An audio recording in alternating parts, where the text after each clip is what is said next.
You've exceeded my expectations. Hey everybody, how's it going? I'm Eric, And I'm Ty. and we are ShantottoCast, finally back Return after of the King. yeah, it's been a hot minute. Yeah. We I don't have an excuse, but this is the Uh, last episode, so enjoy it while you have it. yeah. We went another set. Ice still doesn't have good legendaries. It's time for me to. I don't know. I don't know if I can keep going. I'm protesting this game until we get good ice legendaries and summons and commons and rares and forwards. Well, it's okay. You can go play Digimon where the meta moves so fast and there's so much to catch up on. I I Yeah. don't think I have a spare couple $100,000 for what's the card? Omnimon? Which Omnimon? Oh god, there's multiple. Yeah, Oh there's a god. bunch. All right, I'm going back to Final Fantasy. Okay, maybe we're not ending. We haven't decided yet. Um, but we were kind of sitting around there going in circles. Mhm. Things that things that circle and run in circles. And what's the word for that? Cycles. Yeah, that's not this episode. We're doing Yeah. color theory. Color Theory 2. Yeah, Color but Theorier. color theory. Colors do have wheels though, so I guess you Yes. can make a circle roundabout joke about that. Yeah. Um, The color wheel. yeah, but Ty, why don't you go ahead and explain what the hell color theory actually is?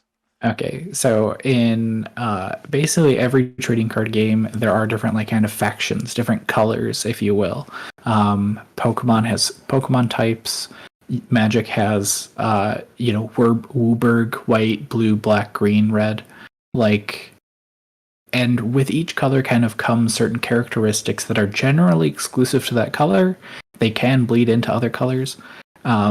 And every game has, in its own sense, a color theory of uh, like this color represents this, so therefore the mechanics of the card should do this. A good example of this is Magic the Gathering. Green is associated with big creatures, generally associated with ramping, getting a lot of lands. Like there's consistent themes that you see set after set after set. Uh, and that being said, colors can get more. Colors can bleed into each other a little bit. But there is still consistent theory. Yeah, the I'm trying to think of exactly how to describe it, but basically it's an expected behavior for a deck that includes that color or Yeah. that arc. I guess you could say archetype. It's not really an applicable term, Yeah, but it's close enough. You get the yeah, that's idea. why I stuck with like characteristics. It's Yeah, just something that they have. yeah. Um yeah, But and final FFTCG, like all other card games, has it. We last time we did this episode, it was like at Opus 8, Opus Yeah, 8 or Opus it's 9. been a No, while. we were waiting for Opus 9, Yes, we but it was were. like Opus 8, and like we had a lot there, but since then we've gotten so much more. Oh So we yeah. had to do an update to this episode. I think even at the end of that episode, we say we're probably going to do another one of these. I mean, with all these kind of educational episodes, we have room for updates and changes and additions to what we already have because the game is Yeah, always evolving, right? exactly. So, like Ty said, we've done this before. A lot of our points still stand. However, it's been five or six sets. I don't know exactly. But Yeah, I can't remember if we were Opus 9 or not. I think it's yeah, been 6. I think it's been six as well. I could be wrong, but anyway, things have changed a lot. Each element has gotten some new stuff. We've gotten multi-element cards. Um, so there's been a lot of shift here. While some core things are staying the same and maintaining their course, other things have just kind of decided, you know what? We don't need rails where we're going. We don't need roads. We can go wherever we want. So we have some of that stuff to cover. And why don't we start off with one of the most prevalent colors of the last 5, 6 sets, fire. Yeah, the color that we literally made an episode about how bad it is. and then it got really, really good. Yep, we looked like idiots, and it's no different than usual. But Yeah. it's permanent. It's permanent proof that we looked like Yeah. idiots. I like to think that that old episode was a time capsule of, Oh yeah. hey, this is where the game was. People like fire was trash. Yep. That Good obviously has since times. changed, but Yeah. Also good times. all right. Shall I start with fire? Go ahead. So the first thing, and this is like the one fire's known for, this is something that any red color has across like all card games, is unconditional burn damage. That is an Um, intentional pun people make, by the way. yes. So dealing direct damage to forwards. Well, burn damage is something that is in almost every color. Fire is the only one to have it almost completely unconditionally. It's very, very rare for a card to say like, oh, this could only target a forward of cost 3 or less. Like almost every fire card just says just deal 2,000, just deal 3,000, just deal 4,000. So like ice and lightning, as we're going to see later, usually have to target an active or a dull. Like fire just does it outright. Yeah. And something that's also interesting is that fire. I don't know if this is in our note. Yeah, we didn't put this in the notes, but we have ways of mitigating damage mitigation. Yeah. In Kucha spell in fire. So that's another interesting little mechanic that we got that changes things a bit. It's kind of just the next natural step of fire. Mhm. Is hey, this blaze is a little too hot for you to do anything about it. Yeah, So because now we can make it super unconditional with cards like Braska and Kucha Spell. yep, But if you're interested in cards that just do damage, you have Opus 10 Ifrit, Opus 11 Ifrit, Opus 12 Ifrit. We have Brynhildr, Merilith, and literally every VV. yeah, I would say pretty much any VV in fire. Yeah. Um, So the next major point though that we have in fire is caring about your damage. So this is something that it's funny, right around Opus 8 or 9, I forget which, we had theory crafted a deck of a damage control fire deck. Little Yeah, did we know, using Opus 2 for Soya. yeah, and little did we know that that would be something that we wouldn't even need Fusoya for anymore. Yeah. So yeah, now the damage is an official keyword on cards, basically meaning if you're at this many damage points out of 7, you get this effect, or this thing happens, or this state is in effect, or whatever. Um, and so that word is now italicized on cards. Yeah, Uh, it's become a term usually used in Magic Evergreen. Of it's something that will show up in later sets, will show up in other colors, will show up everywhere. But despite that, fire was the first one to like have any of that. Yeah, which I think is a little bit fitting. Yeah, I And agree. so, oldest examples without the keyword being on the card, but you can now read it that way, is Mhm. Opus 5 Ayame, Opus 7 Lease, Opus 8 Cloud, and Parai are some basic, straightforward examples of that keyword and that kind of mechanic in the game. Yeah. So following that up, though, we have dealing direct damage. So Mhm. direct player-to-player burn. Fire tends to try and play dangerously by having both effects that can deal your opponent a point of damage and cards that deal you a point of damage. This allows players to kind of set up and enable their own card effects and quote-unquote turn on your own deck Yep. while also, setting up your opponent to take a hit or two. And it's not always ideal to, deal yourself a point of damage, especially later game. Yeah. But usually it's attached to a very strong effect that makes it usually worth it. Yeah. I mean, when you have cards that like because damage as a keyword has become so powerful in the game, sometimes it's just worth it. Yeah, Like it's that's a big reason why people are running Opus 13s, and like mhm. just being able to deal yourself a point of damage is pretty nice. Yeah. I mean, that's why those effects deal that point of damage, is because they're a good effect, and you need to have some sort of Yeah. additional, not on paper cost, but a metaphorical cost to playing the card. Yeah. And, like we've said before, And I forget exactly where we got this quote from, but the only point of damage that matters is the last one. Mhm. So if you're not taking that final point, go ahead. Yeah. Um, Exactly. Because but so far, fire. Well, actually, this is a lie now, thanks to Sophie. But fire used to be the only color that could deal direct damage. Sophie being the one exception now, and Omega. I was gonna say, well, But Necron oh, in and oh yeah, I Ice. forgot Not about that Necro. anybody plays that except for one Yes. person we know, but Yeah. still. However, we still have that fire effect on Opus 7 Jet, Opus 2 Palom, which was if I remember correctly, the first card to deal like a direct point of damage to the opponent, Opus 11 Sabin, and Opus 11 Dodaluma. What's the And then Palom effect? the Palom effect is his special. If you control a Porum, you could discard a Palom, deal your opponent 1 point of damage. Wow, I don't remember that one at all. Dang. It was used in Wonder Twins. I remember the way Wonder back in the Twins day. deck existed. I just didn't remember that was a part. Wow, I didn't remember the direct burn was part of it. Yeah, that's what I Okay. really liked about that deck. Shows how long it's been. Yeah. So the next effect is damage stacking. So these are effects that kind of like amplify damage from certain sources or just tack on more damage. While the effect didn't see as much play in the first 7 sets outside of some fringe decks, Terra from Opus 10 has really brought this to like this good effect into the limelight.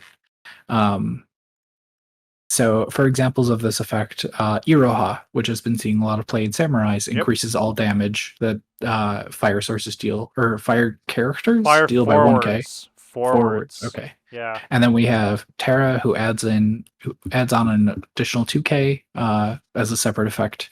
Kaituna, which increases the damage of all summons by 1k.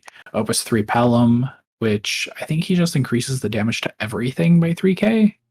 I Uh, think so. It's been a minute. or it was like 2k. Yeah. Manasiv Warmech. Manasvin Warmech was another kind of early example of it. But now we have, in my opinion, the granddaddy of this effect, Opus 14 Ifrit. What is the Ifrit long subtitle name? What's the name of it again? 1 second. Ifrit Lord of Flames, I think it is. Anyway, the Primal Ifrit. Yeah, Primal Ifrit. To shorten it. Yep. Which is also a effect of dealing direct damage because he deals 4k, which then he amplifies to 5k if he's on the field.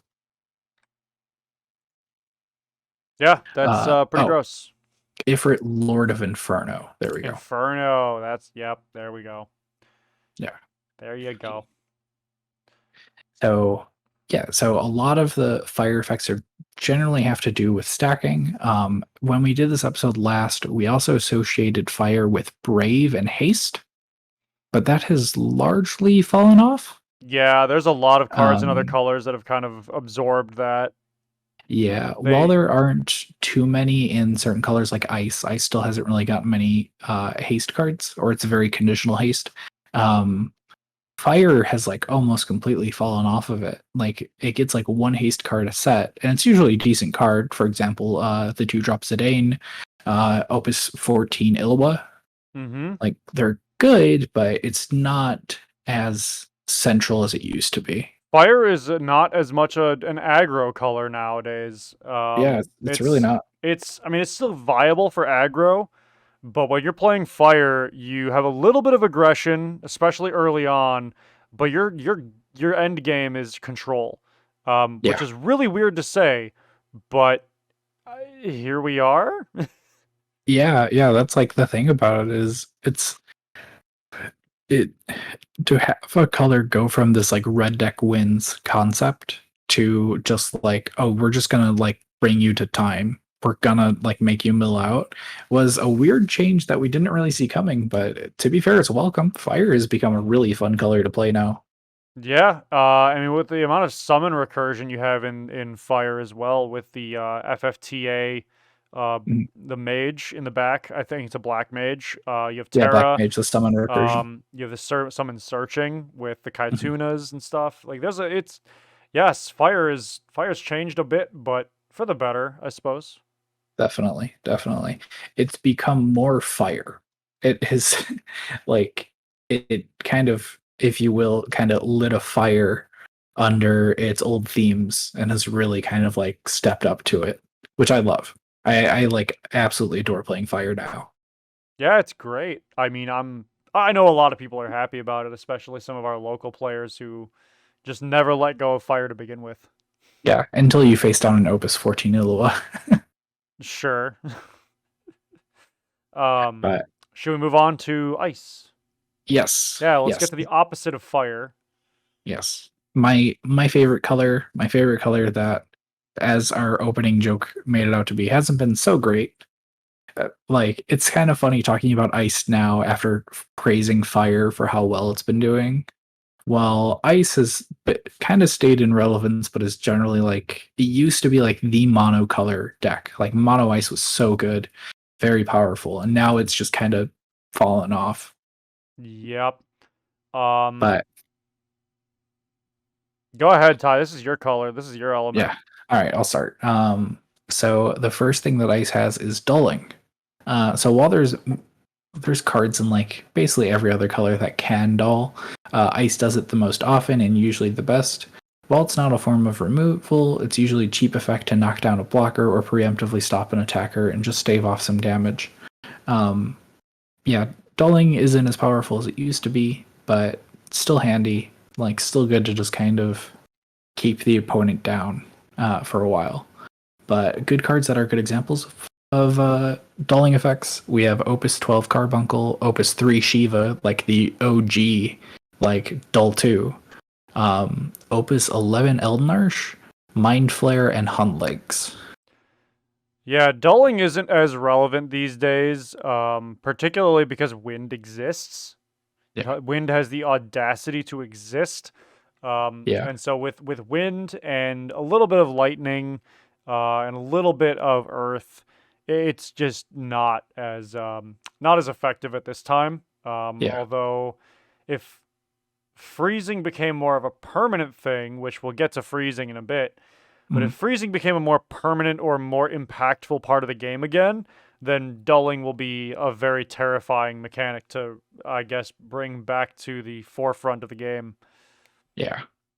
Yeah, that's the issue, is like back in the day when we didn't have too much removal, dulling was fine, but when we're in when we're in this kind of meta where like removal's very important and ice is still getting like dulling instead of killing something, it's rough.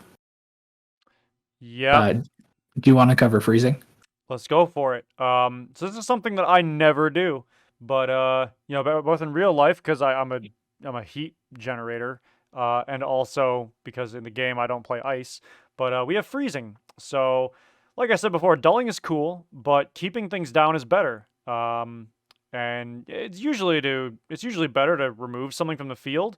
There are situations where being able to keep the opponent's forwards or characters down, whether from attacking or being used for abilities or whatever, is really good for being able to push through with damage or stall until you can, execute your strategy better, or what have you.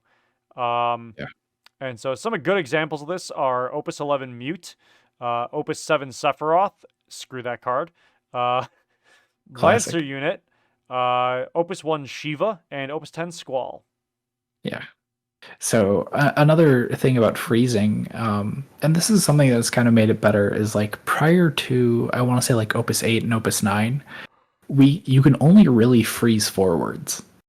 Like, I think the only card that could freeze a backup was Celeste, and she couldn't dull it. She just froze. Um, and then we got Kuja, and now we're seeing a lot more like freezing backup cards. So I'm happy that we got that change at least. I You think know, actually with Opus 7 we had the Ultimecia in the starter deck yeah, she was able to dull backups. and freeze.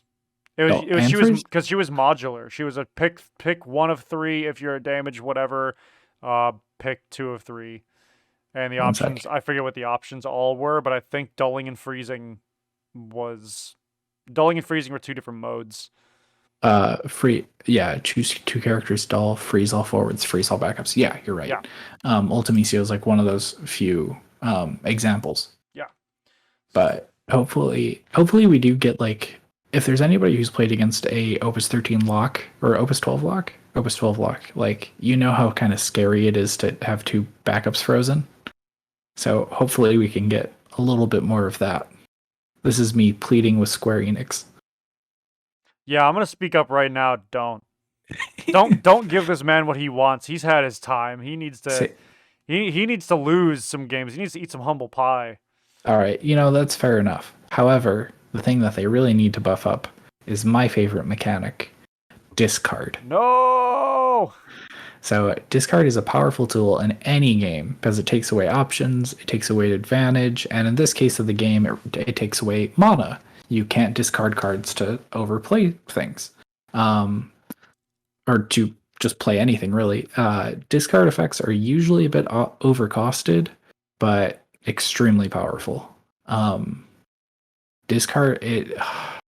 I love it. I love it to death. I love discard control. I love cards like Opus 1 Sarah, Opus 7 Sephiroth, Opus 1 Sephiroth, Opus 5 Edward, Opus 4 Gesper, Opus 5 Thaumaturge, Opus 3 Genesis, Opus 4 Locke, well, this doesn't really count too much towards Ice. Well, he is Ice Wind, but Opus 12 Locke as well. But I love discard. They have to be careful about what they print with discard, and as players who've been playing for a while may have noticed, I mentioned 2 banned cards in the examples. The first 2 banned the cards that made them decide to ban cards. Yeah, the first 2 standard banned cards. Yep. Opus 4 Gesper, Opus 5 Thaumaturge, which, if I can hop back onto my soapbox really quick, Opus 5 Thaumaturge can come back with no problem. I would agree. In my humble opinion, Opus 5 release my man Opus 5 Thaumaturge. Yeah, Gesper can stay in the scrap heap. Yeah, Gesper, I don't care. Leave Gesper where he is. Yeah, that's whatever. Opus. But yeah, Thaumaturge would be fine coming back. Because Turbo Discard it wouldn't work as well these days, I don't think. It still would be valid in some fashion, but I don't think it would be as prevalent or dominant as it was. Now that's some speculation there on my part, but my conjecture is based in plenty of experience and looking very closely at the landscape of the game in the last 4 sets. I think it's fine. Yeah. But to move on to an effect that it basically didn't exist last time we did this. Yeah. Or an effect that we kind of overlooked in a way, gravity. So gravity is a reference to the Final Fantasy series, usually like reduce a character's health in half, reduce like it to a quarter, etc. So this effect hasn't been overly popular in Ice and has very few support cards, but it's also exclusive to Ice. Gravity is when a forward takes damage equal to a fraction of their power, like dealing damage to forwards equal to half their power, or dealing damage equal to their power minus 2000. And we've seen this in cards like Opus 11 Barthandelus, Opus 3 Genesis Avatar, and Opus 2 Moomba. Yeah, it's kind of reverse chip damage in a way. Yeah, it's very weird, and you have to add to it. You have to like kind of supplement it, which makes it a little hard, But Barthandelus, like in particular, is very good with cards like Pandemonium, where you Barthandelus target 2, Pandemonium, break them. And even Genesis Avatar saw quite a bit of play using Renoa, because it was a 10, mind you, it was a 10 CP board wipe. But it's a board wipe. Yeah, but it got you 2 forwards out of it. Yep. I'm trying to think. Yeah, lightning. A lot of lightning cards that have board wide chip damage would also be useful. So. Yeah, Barthandelus with Raiden is solid. Yeah. With the new Ramu is solid, but it's an interesting effect. We don't have it on too many cards, but it is exclusive to Ice currently. as far as I know. That's okay. It can stay there. As far as it can. Do you want to do the next? Let's do the next. So the next category in Ice is cards that check your hand size. This effect is kind of tied to discard, usually. But it capitalizes on the opponent not having a lot of cards in their hand and rewards the Ice player for successfully keeping the opponent down in terms of the quantity of cards they're holding, and or punishing, the opponent for playing or having a hand at all. This does bleed into other colors. Opus 3 hero Zidane happens to have an effect like that. But it's a very basic one, whereas the Ice cards have more, I suppose, impactful effects that are based off of that. So, some examples that we came up with are Doom Train, Opus 9 Squall, Thaumaturge again, Sid Augustine. You sure it's Augustine and Alstein, right? It is Alstein. Yeah, I'm a dingus. Okay. Yeah. Just making and sure. And then another recent one is Physalis, I think it is. Physalis from Opus 13. Physalis. Not syphilis, Physalis. Yes, because if I remember correctly, it's if the opponent has 3 or less cards, select one option. If they have no cards, select 2. Yes. Yeah. Okay. She's a multicolor one, right? No, she is mono ice. She's ice? Yes. Okay. Yeah, but still good stuff. It's not as big a deal with, discard not being in the meta. Yeah. But it's still an effect that is predominantly owned and characteristic of ice. Yeah, Sid Austin is definitely like one of those cards that back then was very good. It was one of those cards to like really be feared, and now it's just kind of fallen off. Like it's kind of rare to leave someone at like no cards in hand. Yeah. Because we just have so many decks that just like build up so much advantage, and that's kind of where the game's gonna go. Like advantage and card advantage is like how to build the most like powerful deck. Oh, we should also mention Opus 7 Sephiroth is another one that checks hand size. If the opponent has no cards, still unfreeze. Yeah. Yeah. Man. But that card that card is just good still. Just does everything. I hate that card. I love it. But maybe if we see discard effects kind of come back into meta more, come back into prominence, maybe we'll see these cards kind of come back. That's entirely possible, but Yes. let's hope the ice stays melted. But we have one more category left in ice, and let's go for that one before we can write off ice for a while. I don't like talking about ice. I get war flashbacks, man. Is it sending chills down your spine, Eric? You can't see my face, but I quit. I'm done. I'm out. That's why the next ShantottoCast episode is ending. But anyway, so the last characteristic of ice is flickering. So flickering is removing a forward from the game and immediately putting it back to avoid being targeted by an effect, avoid being broken in combat, or to repeat an ETB trigger, or all of the above. So usually the cards that are targeted for this effects are ones with extremely good ETBs like Genesis Avatar, any Sephiroth, and tons of other cards. We've been seeing Versatile get targeted for this effect a lot recently. Because there's nothing better than a draw 3. Yeah. And cards that we've seen do this are Une, which I believe was Opus 8 or Opus 9. I think Opus 9. Well, the second Une we got. The first one, not so much. Yeah, the good Une, the 6-drop Une. Time Mage from Opus 3 and Renoa from Opus 6. Yep. I think out of all of those, Renoa is the one that saw the most play, and she was usually targeting Opus 7 Sephiroth or Genesis Avatar, and then, as mentioned before, more recently, Versatile, who is definitely a target worth flickering. Yeah, can't argue that. Yeah, but this is an effect that's been exclusively in ice. Opus 14 Shiva is another one that she can flicker herself by breaking backups. Oh yeah, that's right. But it's a very powerful effect. We see it a lot in Magic. And in my opinion, it's a very fun effect. I really like just kind of having this like very weird way to get around removal. But we don't have too many cards that do it. So I'm hoping for some more. Yeah, that makes one of us. So speaking I of like how picking, go ahead. I like how I'm like, oh, I should get this good thing, and you're like, I don't know. Look, like I said, I get war flashbacks. I've played against ice for how long? 2-3 years now. I'm kind of Yeah, done. I'm checked yeah. out. But speaking of picking things up, like if you're flickering, we have Mm, wind that just picks up and plops everything back how it started. Um, in the manner of first and foremost reactivation.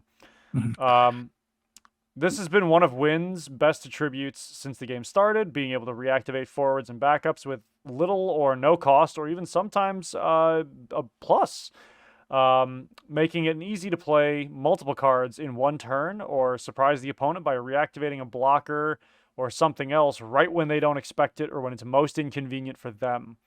Mhm. Some good examples of this are Opus 1 Starter Valifor, Opus 11 Ritz, Opus 12 Ninja, Opus 10 Bartz, Laic, Fina, and a long other list of more cards.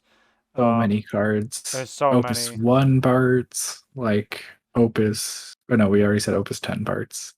Um, just so Ochu is another one that's been pretty popular Yup, lately, yup. like Pavlov, Pandemonium, you basically get for free. Pandemonium, Diabolos. Diabolos, yeah. But Ty, There's I thought so that was a many. bad card. Hush you. To I'm be fair, never. it's not seeing any play or it's seeing very little play right now. That is the one thing I'll defend myself on. Sure, but it took how many sets to get there after you said it was a bad card? Yeah, yeah. I'm never letting that one go. It took one whole set for it to go from good to great, and Yeah, then it took right. what was it? We're like five. I'm trying to think the last time Diabolo saw like a lot of play. Probably 2 or 3 sets ago. Honestly, Opus 10. It was big in the ninjas decks, some of them. Yeah, So about probably about 1 to 2 sets ago. yeah. So Yeah, talking about ninjas, something ninjas are very good at doing is attacking under um, other forwards. you're right. They are. So these are effects that kind of stop a forward from being blocked by another forward of cost X or less, or cost power, or power X or more or less. And while it's not the strongest effect, being able to stop a big forward from being able to block can be extremely handy, and more importantly, can help steal games. The better version of being able to attack under is to have the card that can't be blocked at all, making them very hard to deal with as they can't be removed by blocking with a larger forward. We've been seeing this a lot with Opus 11 Ritz.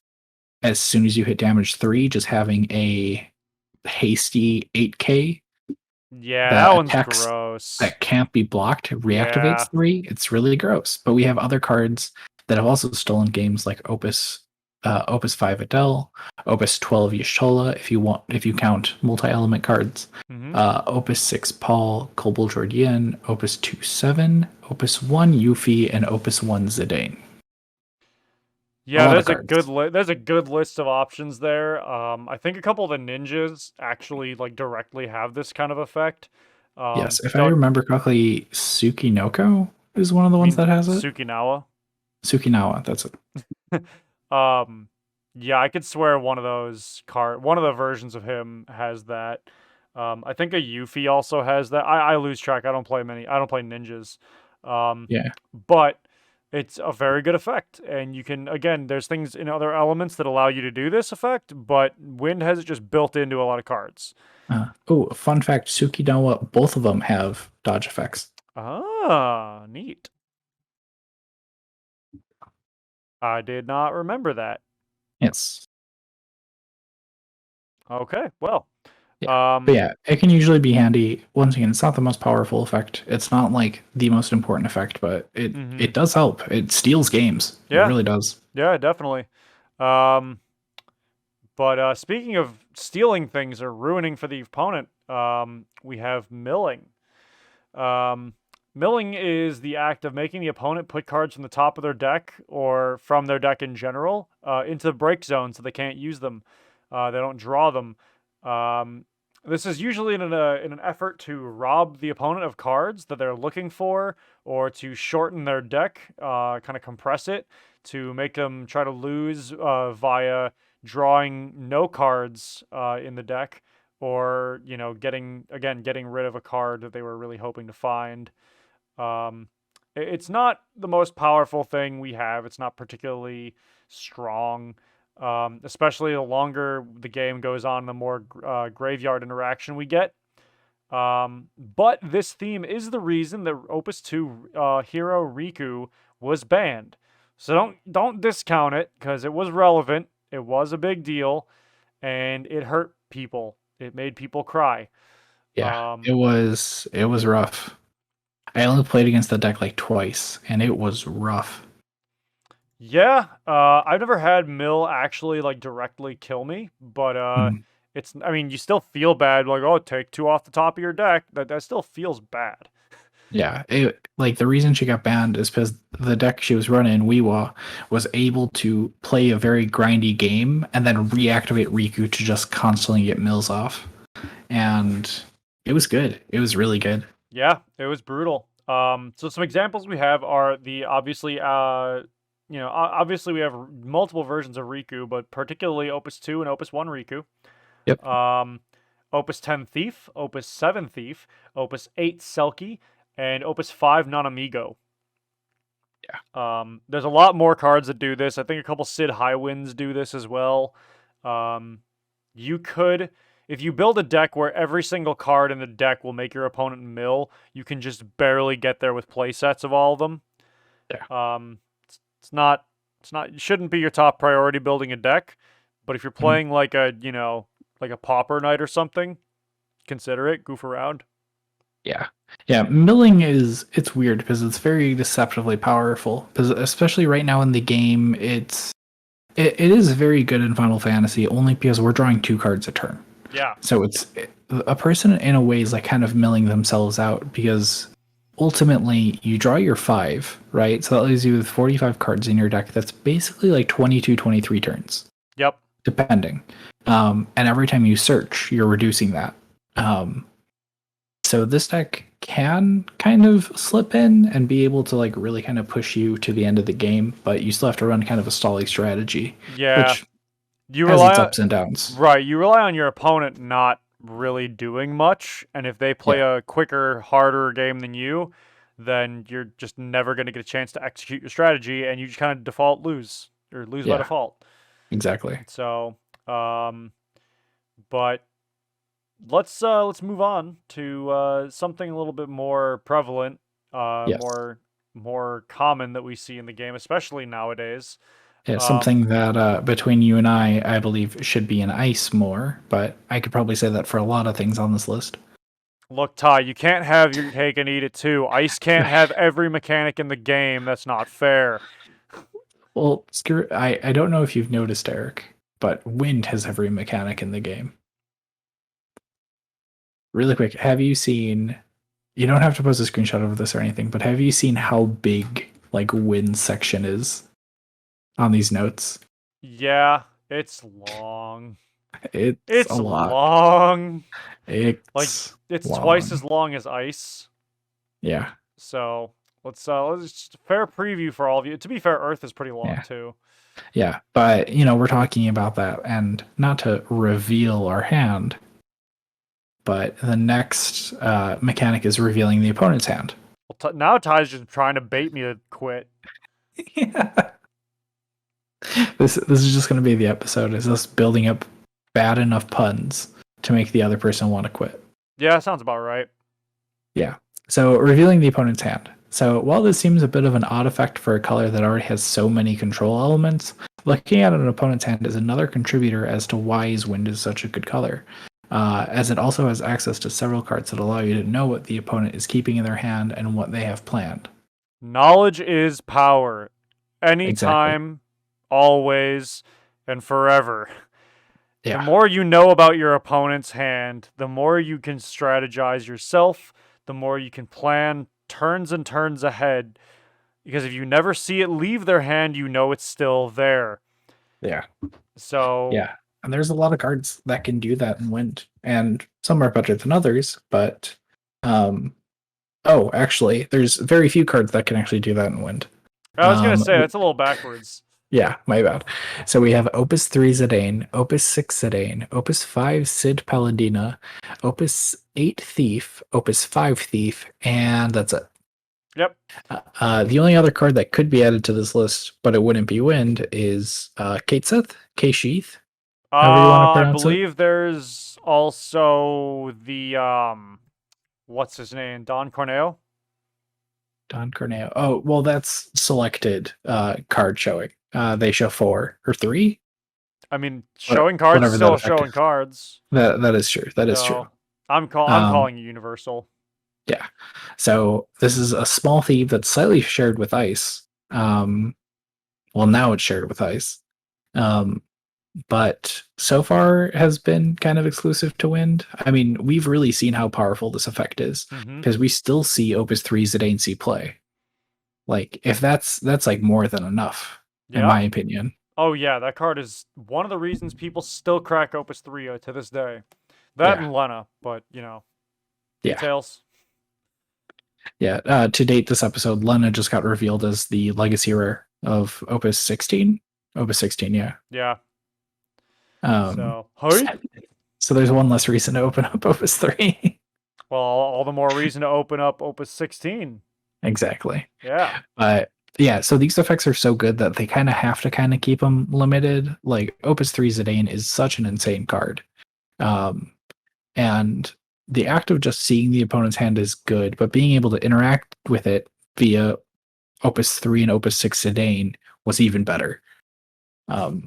So this is like the one mechanic on the list where I'm like, yeah, I'm more than fine with not seeing much of this. Yeah, it's something too strong that putting it in too many hands is a little dangerous. So you want to keep it subdued. You keep it kind of under control. Make sure it doesn't become rampant, because this kind of thing will turn the whole game into just the first person to see the other player's hand wins. Or worse, they just keep doing things with the opponent's hand, and then you just kind of start to create other problems there. We're not gonna sit here and break it all down, but you get the idea. Yeah. Yeah. So, yep. Cool. So the next effect, do you want to cover it? Sure. Because I know you're quite a fan of AoE damage. I love me my AoE damage. So yeah, it's pretty much what it says on the tin. Area of effect / wide board damage. And I guess you could include chip damage, because usually wide damage is not very high power. So we're slapping these two together because they are closely linked. Usually an effect deals damage to the whole of opponent's board. Like I said, it's not enough to kill a whole single forward unless that forward is very weak. Which is why these effects are very good when stacked. There are cards that get around this. Most famously, Minwu from Opus 1 or 2, I forget. It's a very old card. Minwu's Opus 1. Okay, yeah, and it's not seen much at all anymore, because water is in and out of relevance here and there. But and it is ultimately a 3 CP do nothing. Yeah, which has people. Yeah, it's not as good in the modern meta. So some examples that we have are all the Cactars, pretty much. We also have the Opus 13 Fina, or do you mean Opus 12? Opus. Because Fina is, I don't think Fina is definitely not Opus 13. I think I meant Opus 8. Yeah, it checks out. I was like, wait a second. So Opus 8 Fina, Chalinka, Pandemonium, Valifor. Very wide. It's a very long list. You can keep going. But these effects are intended to be comboed with other effects that deal more damage. So you either keep stacking it or you just finish it off in, bursts. Fire and lightning also have these, but wind, again, like many things here, is kind of the primary culprit of, popping off effects like this. Yeah. And usually it comes with a reactivation effect or some means of kind of dampening the cost of doing such an effect. Yeah. So it's more dangerous than it lets on. Bird clock. Wait a second. Yeah, it does it one more time. Curse you, bird clock. I'll get All right. you. There we go. So yeah, I love AoE damage, like Ty said. Like I really tried to make it work earlier on in the game, didn't work out. Yeah, you Ultimately really tried to work it in with lightning, if I remember yeah, correctly. my wind lightning deck that I still have focuses exclusively on reducing enemy power, dealing chip damage, and finishing it off whatever's left, and then aggro, rushing in with like 3 or 4 forwards to just smack with for a whole ton of damage. And I still have that deck in its final form from like Opus 8 or 9, where I just Mhm. stopped playing it entirely, but I still have it because I love that deck and I refuse to disassemble it. Yeah. Hopefully it eventually gets some real like support. Yeah, maybe one day, but until then, it's fine where it is, I think. I'm not begging for more support for it. Um, yeah, there's not much more to say about it. It's pretty straightforward in my opinion. Yeah. So another effect that we've been seeing kind of some prominence recently is breaking cards based on their cost or power. So this will kind of come back up in Lightning and the opposite way, because Wind cares about cards that cost more than X instead of less than X. So these are cards or even a character based on its cost, usually cards that cost 4 or more. This started as early as Opus 1 with Alexander, and has really started to hit hard in Opus 5 with Diabolos, which stables it, and 3 other good effects. So while the narrowness of these removal options can seem hard to play around, they offer removal for a relatively low cost. Yeah, I mean that's the thing is that it's fine to be so low cost because it's a very narrow effect. So Mm, it's not like you're gonna sit there and be like, okay, well I'm gonna take down a 4 drop and then a 3 drop and then a 2 drop. yeah. Like you're not gonna, and you can't add them together either. You can't be like, okay, well here's 2 cards that break a 4 drop and a 3 drop. I'm gonna kill your 7 drop. Like Yeah. you can't really perform anything more than the absolute bottom line, most basic math that humans know, which is this number bigger than that number. Yeah. But like the thing that makes these effects good is that high power and high cost cards, you're almost always going to be at an advantage. Yeah. So the thing is, so one of our example cards is the most recent Alexander, I believe Opus 10. Opus 10 Alexander breaks a character of cost 4 or greater, and you pay 4 for it. So if you break a 4 cost card, you're even. You paid 4 for a card, they lost a card that they had to pay 4 for. The second you hit something that costs 5 or 6 or 7, that effect gets better. And we're also seeing that same effect with Opus 14 Garuda, is being able to break a 9K is solid when you're also putting down a 9K. Just the fact that it can check another high cost card, and then you also get this high cost card that could potentially give you advantage. Like, this was an effect that I really wrote off, especially early in the game, and there's still cards that I'm going to write off, like Wingvern. Yeah, But I'll hold that L. yeah, One of my favorite cards that does this effect continuously is Yzmat. yeah, Um, Izamat. I forget exactly which set it's from. I want to say 10 or 11. I want to say that was 8. Was it really that old? It was either 8 or 7. No way. Hold on. Fact check. 9. Yeah, there we go. Opus 9. Okay, I was like, there's no way that card's that old. Mm, I love that card. I love Yzmat. I wish it were more relevant than it actually is. yeah, It sees its time in the limelight here and there, but yeah. continually once a turn breaking a 5 cost or more, man, that's a good way to get rid of boss monsters. Yeah, yeah, and that was the thing that made Izuman so powerful. Is like, yeah, he costs 9, and that sucks. But the thing is, if he's taking down a 5 cost, or a 6 cost, or a 7 cost, or he takes down the opponent's Izuman, and then on top of that, he can do other things. He could break a monster. He could activate all of your characters. Like, he could essentially cost 4, um, with the activate all characters, and then it almost locks your opponent out of playing 5 costs without like having to check Izuman first. Yeah, yeah, super interesting card that, you know, really carries on this effect in its I think one of its purest forms. One of its Yeah, best. I think the only thing I think the most pure one is probably the Opus 10 Alexander. But Izuman is like easily one of the cards that has seen the most play because of it. Yeah, certainly. And I think Garuda, the latest Garuda, is going to be like the card that sees the most play off of the power end of this instead of the cost. Yeah, I can't wait to see how that card performs in all the upcoming events that we have this year. Yeah, it's already been doing pretty good. Yeah, I'm very happy definitely. with it. It's basically a mandatory one of in any win deck right now. Yeah, yeah. I mean, it checks just so many cards. Yeah, it certainly does. But the next part we have that continues checking stuff and keeps things in check is Hex Proof, which is a magic term for Magic the Gathering for cannot be targeted typically. Um, yeah, we don't really have a keyword for it yet in Final Fantasy, but I feel like we will eventually. Because it's just too much of a direct like it's a recurring um it's a it's something that we keep seeing coming back.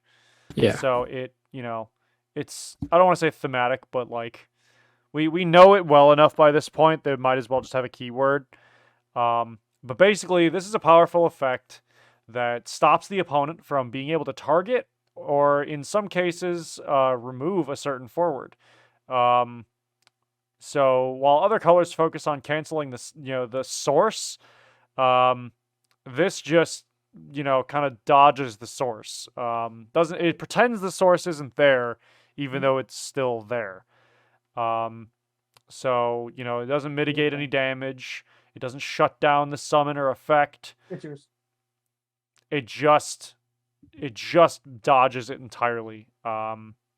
It's Neo on the rooftop with the agent toward the end of the first Matrix movie. You know, it's just like, okay, bullet, dodge. Okay, here's like a whole Sure. magazine of bullets, dodge. Mhm. Can't touch this, and then you know MC Hammer does his solo. Um, so yeah, it's interesting. Sorry, Um, I've been laughing for the last like 3 minutes. it's it's not universally universally all powerful. You can't stop the whole thing, right? Like it's not doesn't make something totally impervious Yeah. because you can still hit it with board wipes like Shantotto, Philia, or Susano. Susano. Yeah, I was trying to think of the name. But it's still really brutal in a game where most things target. So some examples of this are Opus 13 Dryad, Opus 6 Riku, Opus 6 Pain, Opus 5 or 6 Opus 6 Zidane, Opus 7 Cecil, Unsaga Nashi, Opus 10 or 12 Ash, Opus 13 Mid, and Opus 13 Shara. So Yeah. there's a good list of options there. We also have the Opus 5 Ishtola that it was like the Yes. very, very prominent Oh, one. Yashola is Oh, can't it take doesn't damage. receive damage, right, but it's still Yeah. similar. Yeah, in a Actually, way. no, you know what? No, it goes to the next category. You're right. I'm gonna Mhm. hold that L. I'll take that Yes. one.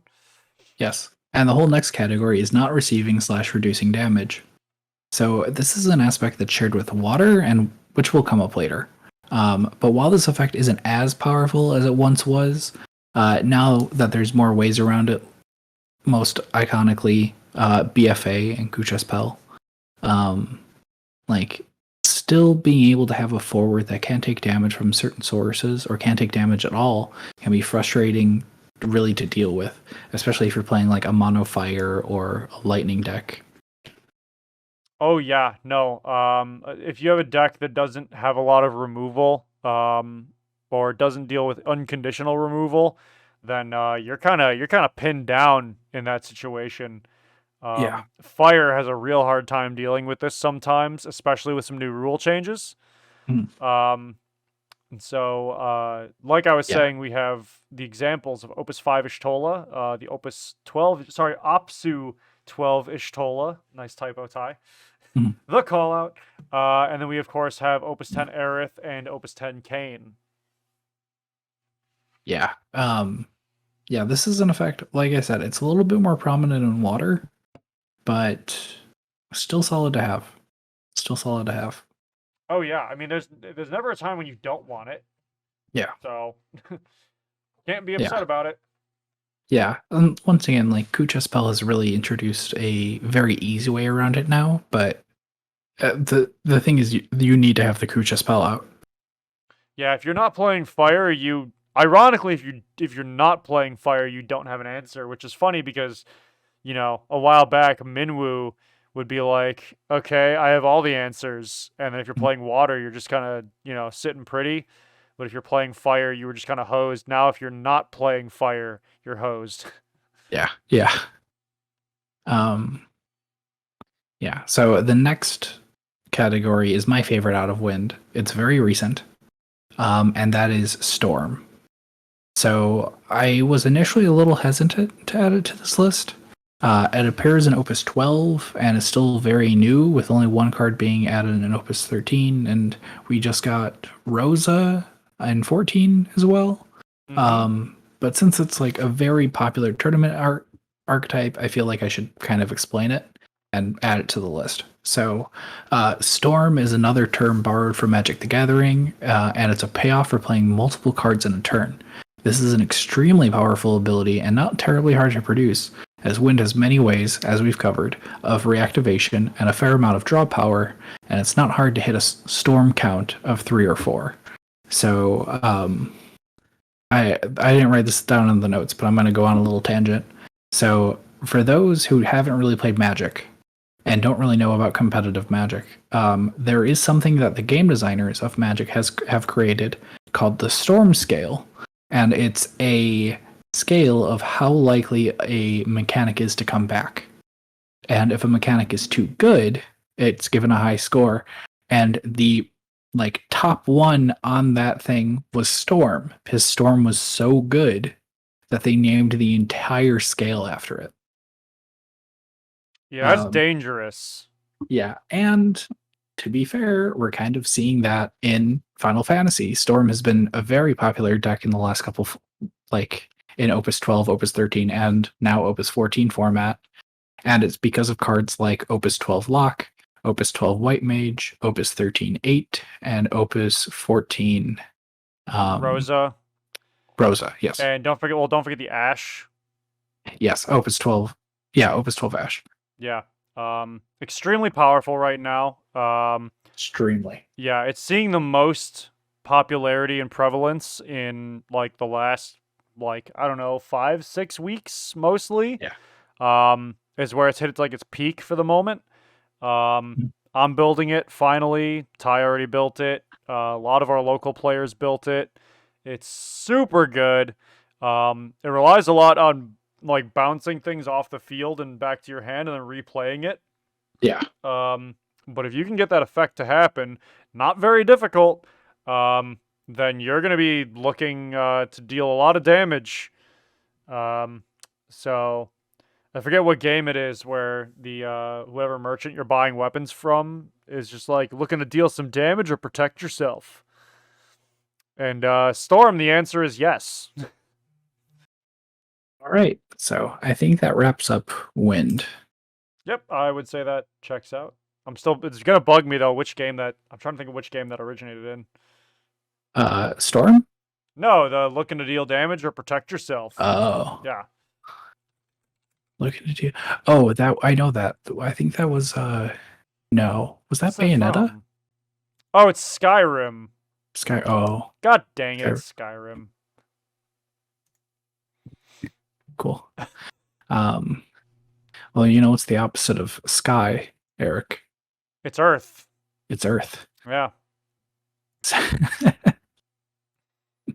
Okay. Yeah, because so Sorry. we have Middle Earth and we have Sky Rim. Yeah. So, you know. Uh, sorry. We just the fact that we're like trying to outdo each other on really bad puns this episode is killing You me. know what? I don't hate it. I'm having a good time. Yeah. Um, but anyway, so moving on to Earth. So Earth is definitely like kind of the green of Magic or of Final Fantasy. Which is funny Uh, because we have wind, which is green, and then the yellow color is anyway. yeah, yeah. Because Earth is very it shares a lot of similarities with Magic the Gathering's green of big buff creatures with like just stick onto the field, you Yeah, know? it's very earthy. It's grounded. You know, it doesn't have its head in the clouds. It's very hard to get over and deal with sometimes. Yeah. Yeah. But so the first thing that really makes it hard to deal with and hard to overcome is increasing power. So while forwards or cards that increase power are across all colors, this is like extra present in Earth in a similar way to Fire, where like they have unconditional burn. Earth kind of has like unconditional buffing. Many early Earth cards dealt with increasing power until end of turn, usually as a combat trick or just to have a powerful forward to plow through the opponent's forward lineup. We have cards like Opus 1 Kefka, Opus 1 Golem, Opus 2 Ranger, Opus 2 Monk, Opus 4 Black Belt, and Opus 14 Carbuncle is another one. Mm-hmm. Um, Yeah, it's very rare that an effect has a condition on it for increasing the power. But when yeah, it does, it's usually asterisk there, not that big a deal. yeah, it helps you play around combat tricks, and as Fire is kind of ramping up its damage, it's nice to have where you can just increase something's power to stop it from dying that turn. Yep. It's still rough. You know, it's still not a super big effect. Yeah, but it's straightforward. And you know it's not straightforward or always easy to work around or work Mm. with is can't be broken. Just like our fighting spirit. Uh, so Earth was the first color to receive forwards that outright say they can't be broken, or they have some effect that stops a forward from being broken. Mm. And so while we've seen that on the recent Lednar, it's an otherwise very Earth-centric, Earth-thematic effect. It's powerful on the surface, but there are holes in the armor because no wall is impenetrable. The forward can always be removed from the game, bounced back to hand, put in the break zone, power reduced to 0. There's a bunch of other ways around it. And it's usually, just an outright can't be broken effect. So we have several examples of forwards that can't be, broken by summons or abilities, but can be dealt with in other ways. It's kind of the opposite of wind water reduction. So Yeah. we have Opus 1's Titan, Opus 4 Monk, Opus 7 Galoof, Opus 6 Ishtola, Opus 2 Vincent, and Opus 8 Arden. Arden being probably the most notable one. Yeah. The Um, first one to have it almost unconditional. yeah, there's also the Black Tortoise Gilgamesh from I think Opus 8 or 9. Yeah. Yeah. Dodges That being broken by effects that don't target or something. It was weird. I think it's don't deal damage. I forget what the conditions are, but it's Enkidu Uruk also partially enables the effect as well. So it's they need to be together for the effect to fully be there for the protection.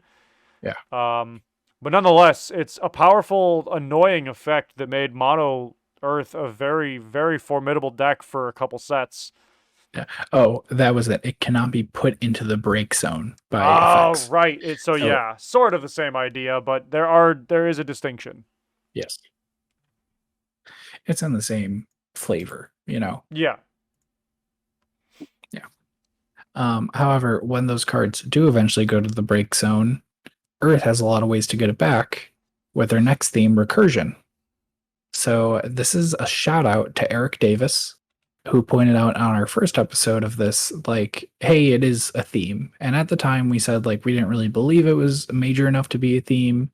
It's kind of across a lot of colors. But since then, I feel it has become a lot more substantial to Earth. So while every color does have a few cards that allow them to bring back cards from the break zone to hand, it seems much more present in Earth across the board. So some examples of this are Opus 1 Seraphi, Opus 2 Rydia, Opus 3 Zeromus, Opus 4 Tama, Opus 5 Sarah, Opus 5 Minor, Opus 6 Agito Marugito, Opus 8 Aparudu, Opus 10 Kuseth. Don't forget Minfilia. Minfilia. Yeah. Like, you get the idea. Like, there's a lot of cards that do it in Earth. Because while Ice will have something like Eodolus of like fetch back an ice card, like Earth is one of the only ones to have like, oh yeah, just fetch back a forward. Yeah, I think Lightning used to steal quite a bit of this, but that has definitely since fallen off.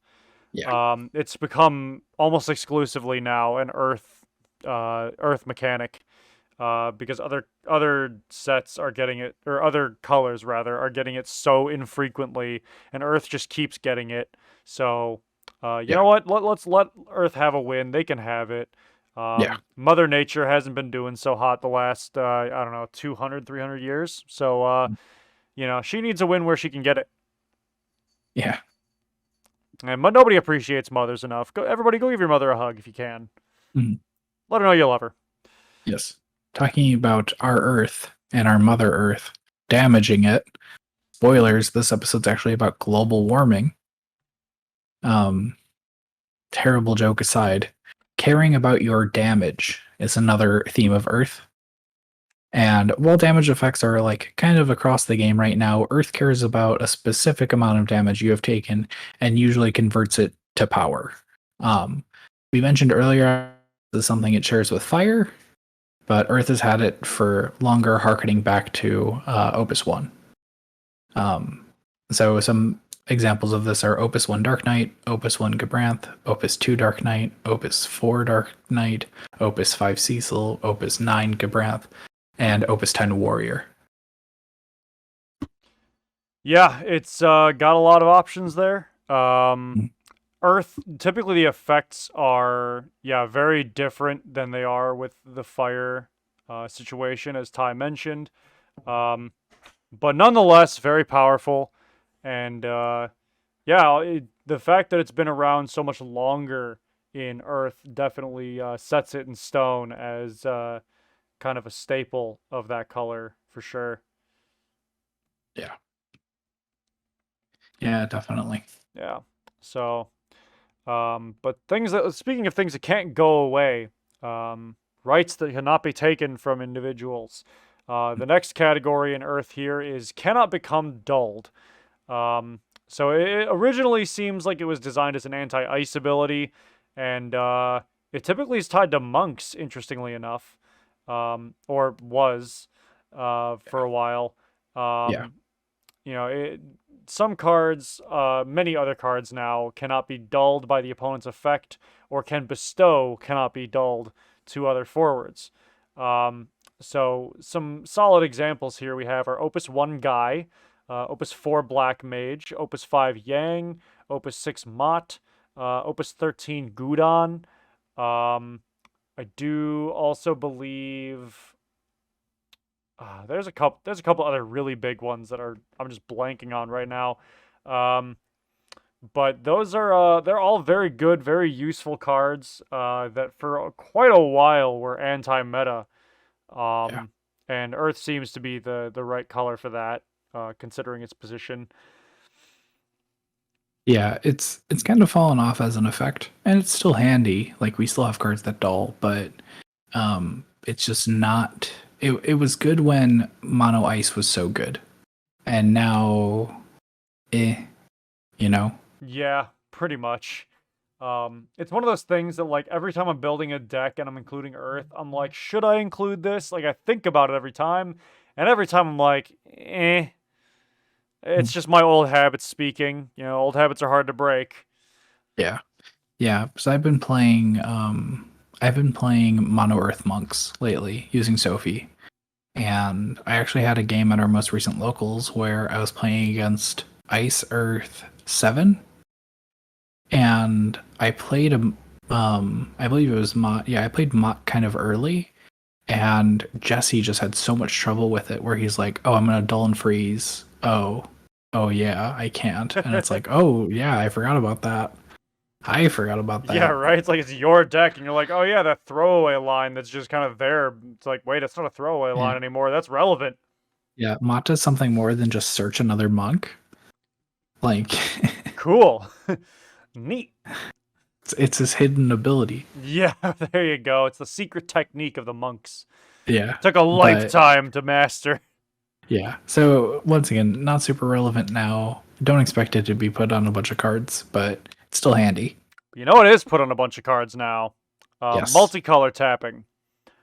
So, something that we have noticed has become very indicative of Earth for some reason or another, is that Earth has the most color correction, meaning that you can dull backups to produce multiple colors, and it gets better every single set because we get more cards that are splashable with Earth, and even, again, more so, like, exponentially so with the introduction of multi-element cards. Earth was the first of the primary elements to have backups that allow them to tap for multiple colors and open up Earth to be a great color to use in multicolor decks, but effectively Earth became the basis for almost all multicolor, like 3+ element decks, because you have so much color correction. The best examples being one that people typically throw away is Opus 1 Kimari, but the one that people don't throw away, Opus 1 Shantotto, Opus 7 Shantotto, Opus 6 Leo, Opus 11 Tyro, and then I guess you can kind of include the class Moogle for Earth in the backups that taps for lightning. Yeah, that's something that we'll talk about in our cycles episode. Yeah. But other colors have like filtering, which is produces a different color for a cost. But Earth produces it just outright. Like, yep, this card, while on the field, has these colors as well. Go nuts. Yeah. And it is very powerful. Like, as you said, it's like the reason you run like Earth X decks. It's the reason why like Earth seems to be in like every multicolor deck, because you can run Tyro, because you can run Shantotto, and they're just gonna help you. And like those cards are great on their own, and you make them multi-element and they become just that much better. Exactly. Yeah. So, Ty, do you want to cover the next thing that's also kind of just for free? Yeah, so talking about more powerful effects, casting summons for free. So at first it seemed like this was going to be an aspect tied to water, but it seems to have generally shifted over to Earth with recent additions. So summons are already pretty strong in the game, being able to interrupt and obstruct opponent strategies at any point you can pay for them.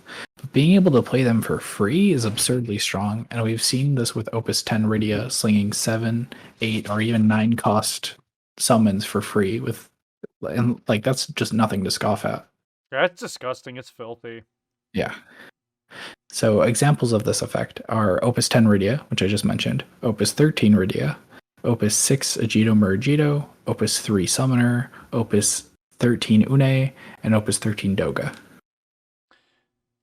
Yeah, there's a lot of stuff. That's a pretty good list there. And free stuff, free effects just make it that much better.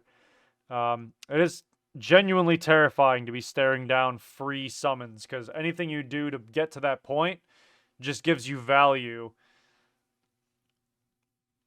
Yeah, it really does.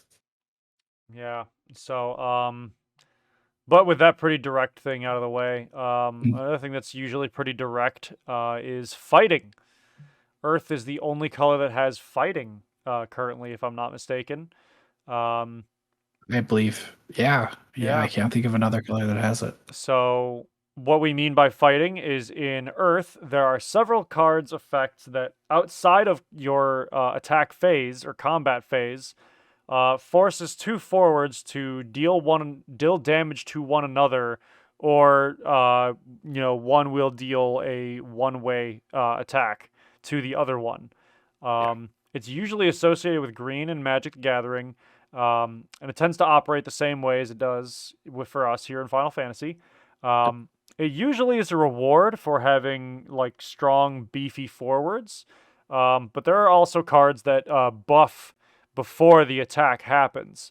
Um, and so our list of examples here, just kind of covering the whole theme of fighting, is Opus 4 Hecatoncheir, Opus 6 Titan, Opus 7 Yojimbo, and Opus 7 Noctis.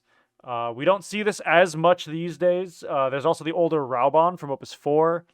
And Ty, I'm sorry you didn't cover this one. I know you're the big Street Fighter fan here. You love watching people smack the crap out of each other in fighting games and whatnot. I was not expecting that, but now I feel that. Though I can chime in, Opus. Oh God, yeah, no, it's Opus 14 Monk does that with monks. Yes, you're right. That is also another very good card. It is. Yeah. Fighting it's kind of an underrated mechanic.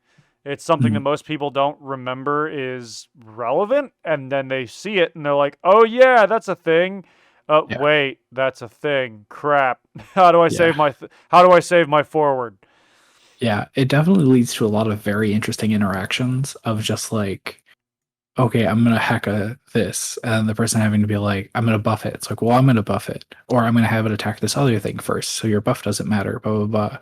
Like, especially when we played I don't remember if you built it, but like Opus 7 Tribal or Category 7 Tribal had a lot of fight effects. I was running the EX build. I was running Opus 6 Titans, like tons of them. I was running a playset. And all the times that I played it and someone played something and I played another one just to like divert it. Yeah, that was you and me that one time. I think that was one of the times we decked each other out in my living room. Yeah. Because, we were on the verge of physically fighting each other because it was just back and forth. You're like, okay, I cast a Titan. I'm like, okay, cool, protect the thing. All right, cool, another Titan. I'm like, you kidding me? Are you kidding? We're doing this again. Yeah. That was brutal when you were still running that deck.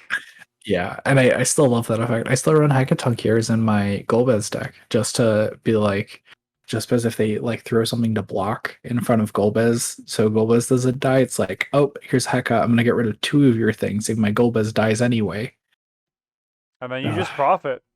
And then you just profit. Yeah, I love those effects. That's something I wish that we get a bit more in this game because those effects are so much fun.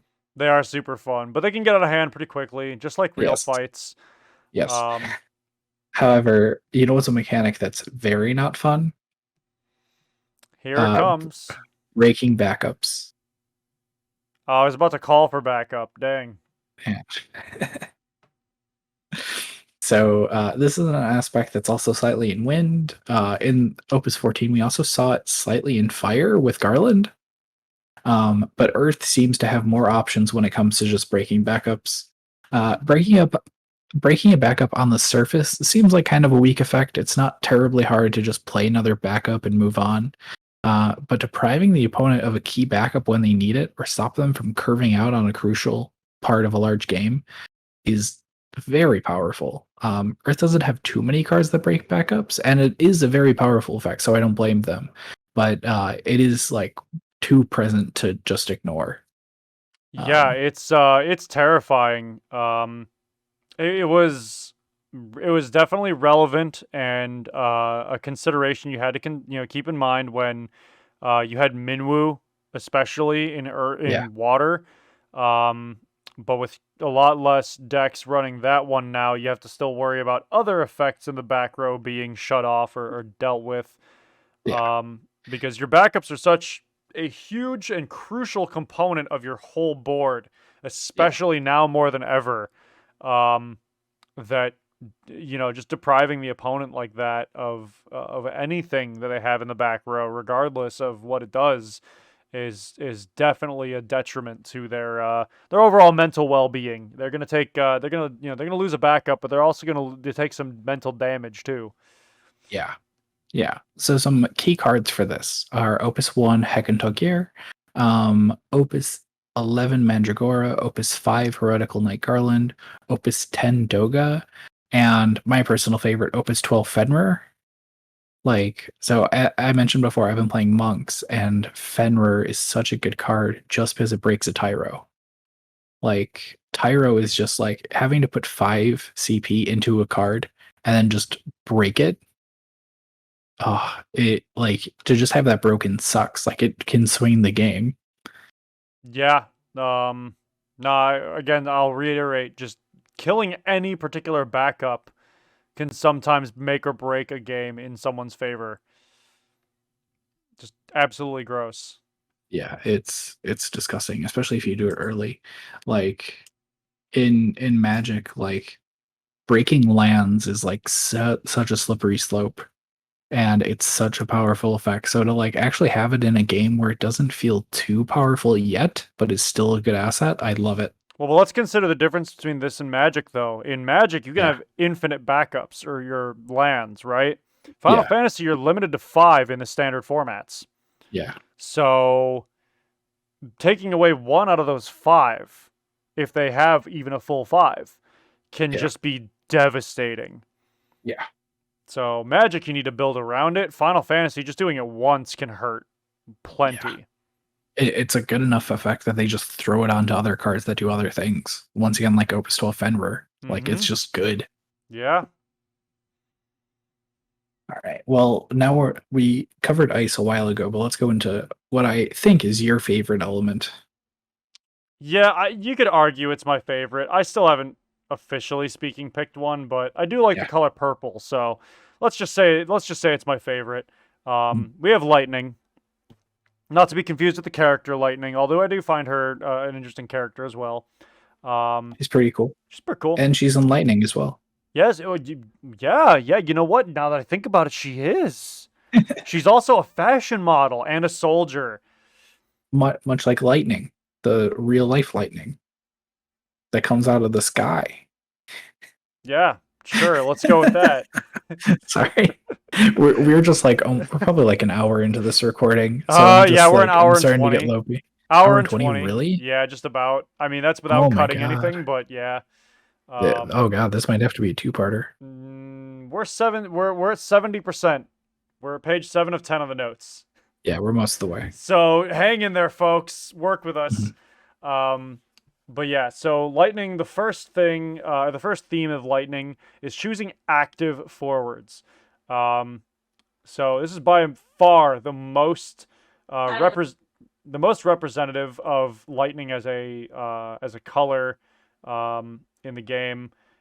Most forms of your removal force you to choose an opponent's active forward, usually in the form of dealing them X amount of damage or breaking them. And while this effect is a little bit restrictive, the opponent can dull their forwards to get around this, to get around it and kind of circumvent the effect. It also allows you to simply remove blockers the opponent has kept up. So whether they dull the character themselves or whether you are breaking or dulling or whatever, it gets something out of the way, and that's what's important. That's the idea, is to just get something out of the way that otherwise is a threat. So, and it's usually pretty precise as well, like actual lightning. So, examples of this that we have are Opus 2 Al Cid, Opus 1 Rama, actually most of the Ramas, come to think of it, Opus 13 Jake, no, not from State Farm, Opus 12 Rama, again, Opus 6 Rama. Like I said, we have the Ramas. You can see a pattern here, right? Bahamut Zero has to pick an active forward as its primary target. Yeah. The more recent Opus 12 Adremalek? Oh, yeah, the Adremaleks, both of them, actually. Yeah. There's a second one? Yeah, the old one. The old one from Opus 2 or 3. It was like pick an active forward, deal it 6k or something. Adremalek the Exalted, yeah. No, the Exalted is the new one. The Wroth is the old one. That's it, the Wroth. I think hold on. One sec. Dramalek. Oh, they're both the Wroth. Oh, it's a Dramalek. Yeah. Not a Dramalek. Okay, yeah, they're both the Wroth. Okay. They look awesome. The art is great. The Tactics Advanced start I'm like head over heels for. Oh, they're so good. Oh, sorry, it's choose an active forward deal at 7k for the old one, but it's EX as well. So, Yes. you know, the new one is 6k damage, and then it's damage 5 for your opponent is 9k. Whatever, not the point. Yeah. It's choose Yeah, it was active part of forward. the win harder cycle, as I Yeah, think I yeah, called it. yeah. Which again, we'll get to cycles in a different episode. Yeah. Um, but yeah, so choosing active forwards, pretty nasty, pretty gnarly. You kind of win either way because your opponent either protects it or loses it, and you know then you made them do something, and you can kind of barrel forward. So that's that one. Ty, do you want to touch on the next thing? So, an effect that we covered before in this list is breaking cards based on their cost or power. However, in contrast to wind, this is X or less instead of X or more. Um, so, as we stated before, the cutoff point is usually 4, though it seems like in the recent sets they've been kind of pushing that up to 5. Yeah, So the effectiveness of it kind of comes and goes depending on like what's best at the time. While outright breaking it forward is powerful, the caveat that you could only kill something on the smaller end makes it like very matchup dependent. yeah, Um, so we've been seeing that a lot, like against the Sophie decks. Is that Sophie's just a 2-drop, and we have a lot of lightning effects that just kill 2-drops. yep, And that's very powerful in its own right. Some examples of these effects are Opus 1 Odin, Opus 1 Seymour, Opus 3 Black Mage, Opus 12 Kuja, and Opus 4 Dragon? Yeah, Dragon. And then there's also, I want to say Opus 12? Opus 12 or Opus 13 Skeleton? yeah. Oh, don't forget Sakura as well from Opus 13. Yes. Yeah, she Yeah. does that. Um, Yeah, Opus 11 Skeleton. Yeah. So there's a lot of cards that do stuff like that, and it's a fantastic effect. Um, so you know, never discount it, never count it out, never ignore that kind of thing. Mm. It is matchup dependent, but don't forget that every color, every deck typically has stuff that costs X or less. Yeah. Usually, 2, 3, 4 costs are pretty common, except in rare cases. So it's going to be applicable no matter what. It's just, the outcome of how applicable, the result is arguable, really. Yeah. But that's okay. Yeah. Because you get a break. You just get an outright break. Yeah. Go ahead. Yeah. Okay. Well, with that out of the way, we have the next part that is power reduction, which is ironic Yes. because lightning generates power, right? It's the display of power, right? It's the Earth showing us that we can still be its bitch when it really Yeah. wants us to. So keep itself in charge. Yeah. But Sorry, Eric. The energy mechanic is coming next set. oh, you're right. I forgot. I'm ahead of myself. I need to reel it back, just like power reduction does. Yes. It's an alternate form of removal that works kind of as a combat trick. One of my favorites, in fact. Mhm. Power reduction is a deceptively good tactic, as it's usually attached to cheaper cards and can help change the outcome of a combat phase.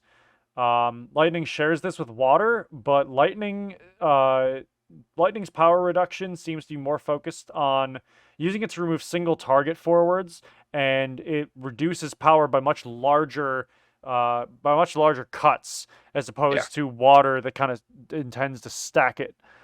Yeah. It's super nasty when you don't expect it. And the best examples we can come up with here are Opus 5 Illua, which is still used to this day in some lightning builds. Mhm. The Opus 2, or is it Opus 3 Cyclops? That is Opus 2. Okay. Opus 1 Kane, Opus 3 Black Waltz, which nobody uses. Yep. Opus 3 Sice from Type 0, Yep. and Opus 7 Rama. And all of those are fantastic examples. And they all are, they all do the thing, and they're all very dangerous. Illua is a board-wide one, and so is Cyclops. That deck I was talking about earlier that uses the lightning and wind to chip board wide and deal and reduce board wide. Has a combo of Illua, Cyclops, and Rain in light, um, which all together can, in fact, Ty, you experienced this once or twice when I'm like, Yeah. okay, swing attack, all right, special, wipe the Yeah. board. Reduce everything by 7k. Yeah, Lose all my blockers. Yeah, yep. it's rough. It's hard to make happen on a board wide scale, but doing it to one forward is brutal anyway because they can't. Usually, the opponent can't do much about it. Yeah. So it's very satisfying to be like, all right, cool, you can try, but here you are. Mhm. Here's the ball and chain around your ankle. Have Yeah. fun sinking. So, yeah, definitely strong and fun to play with. Yeah. Yeah, I just wish that we got a little bit more of it. Feels like it is a powerful effect. It's a very interesting like alternate form of removal because it does get around this 4 cannot be broken. Yeah. I wish that we saw it like more kind of in the same terms of like the Opus 7 Rama of just like reduce something by 8, reduce something by 9. Yeah. Well, the other thing too is that it's a really interesting combat trick as well. Yeah. Kind of like we mentioned because it's like, oh, okay, I'm gonna swing in with my beefy 8, 9Ks, 10Ks. But then you're like, okay, I have like 2 blockers. One of them has first strike though. Hey, here's a Cyclops. Reduce everything by 3K, and then your opponent's like, well, there goes my combat phase, and then they just suddenly don't attack, and you've bought yourself an extra turn. Yeah. So maybe yeah, you didn't remove anything, but you definitely removed their spirit. Yeah. It basically made them end their combat, which very few cards can do. Yeah, that's definitely a feat in its own right. Yeah. So are you ready to move on to the next theme? Have at it. Attribute. So damaged forward. So these are effects that finish off a forward or give a lightning player a benefit for dealing damage to a forward the opponent controls. This allows the player to stack damage in 2 parts to help finish off larger forwards. And then we've also seen cards that get benefits off of this. For example, Opus 10 Sakura, which is if the opponent controls a damaged forward, draw 2. And we've seen it now with Ewan, Ewan, yeah. Ewan of break a damaged forward, which I think the last time we saw that was on Black Mage Opus 1. There's actually there's there's the Mystic Knight, which is the exact same effect as the old Black Mage in Opus 1. Yeah, Opus 1 Black Mage was the first like damaged forward effect. Well, don't forget Orlando. Yeah, and then we got Orlando. I believe he was Opus 4. No, we got another Orlando in Opus 4. Oh yeah, the original Orlando. Yeah, there's 2 Orlando. And they both do something. So yeah, the Opus 4 one, his special, or no, sorry, his he enters the field, choose a damage forward, break it. Oh yeah, no, the old one from Opus 1 does not deal with damaged forwards at all. It just does some damage to forwards. Yeah. Right. Yeah. Okay. Continue. Yeah, but anyway, so these are effects that haven't been super prevalent. We haven't been seeing too much of it. But cards that do have it, mostly older ones, are Opus 1 Onion Knight, Opus 10 Sakura, Opus 7 Mystic Knight, and Opus 3 Angeal Penance, as well as Opus 1 Black Mage that we mentioned earlier. Yeah, which is a mirrored effect with the Mystic Knight. Mystic Knight just being a refresh of the same effect. In on a different category. Yeah, in a different, and it's also multi-playable, which is nice. Yeah. There's some cards in other elements that have done this as well. Most notably Wind. But that's, besides the point. Yeah. Yeah, so it's like we haven't really seen a lot of recent cards mess with it outside of Ewan. Yep, Ewan. Ewan. Like Ewan McGregor played Obi-Wan Kenobi in the Star Wars prequel trilogy. He played a lot of other really good roles in a lot of other famous movies.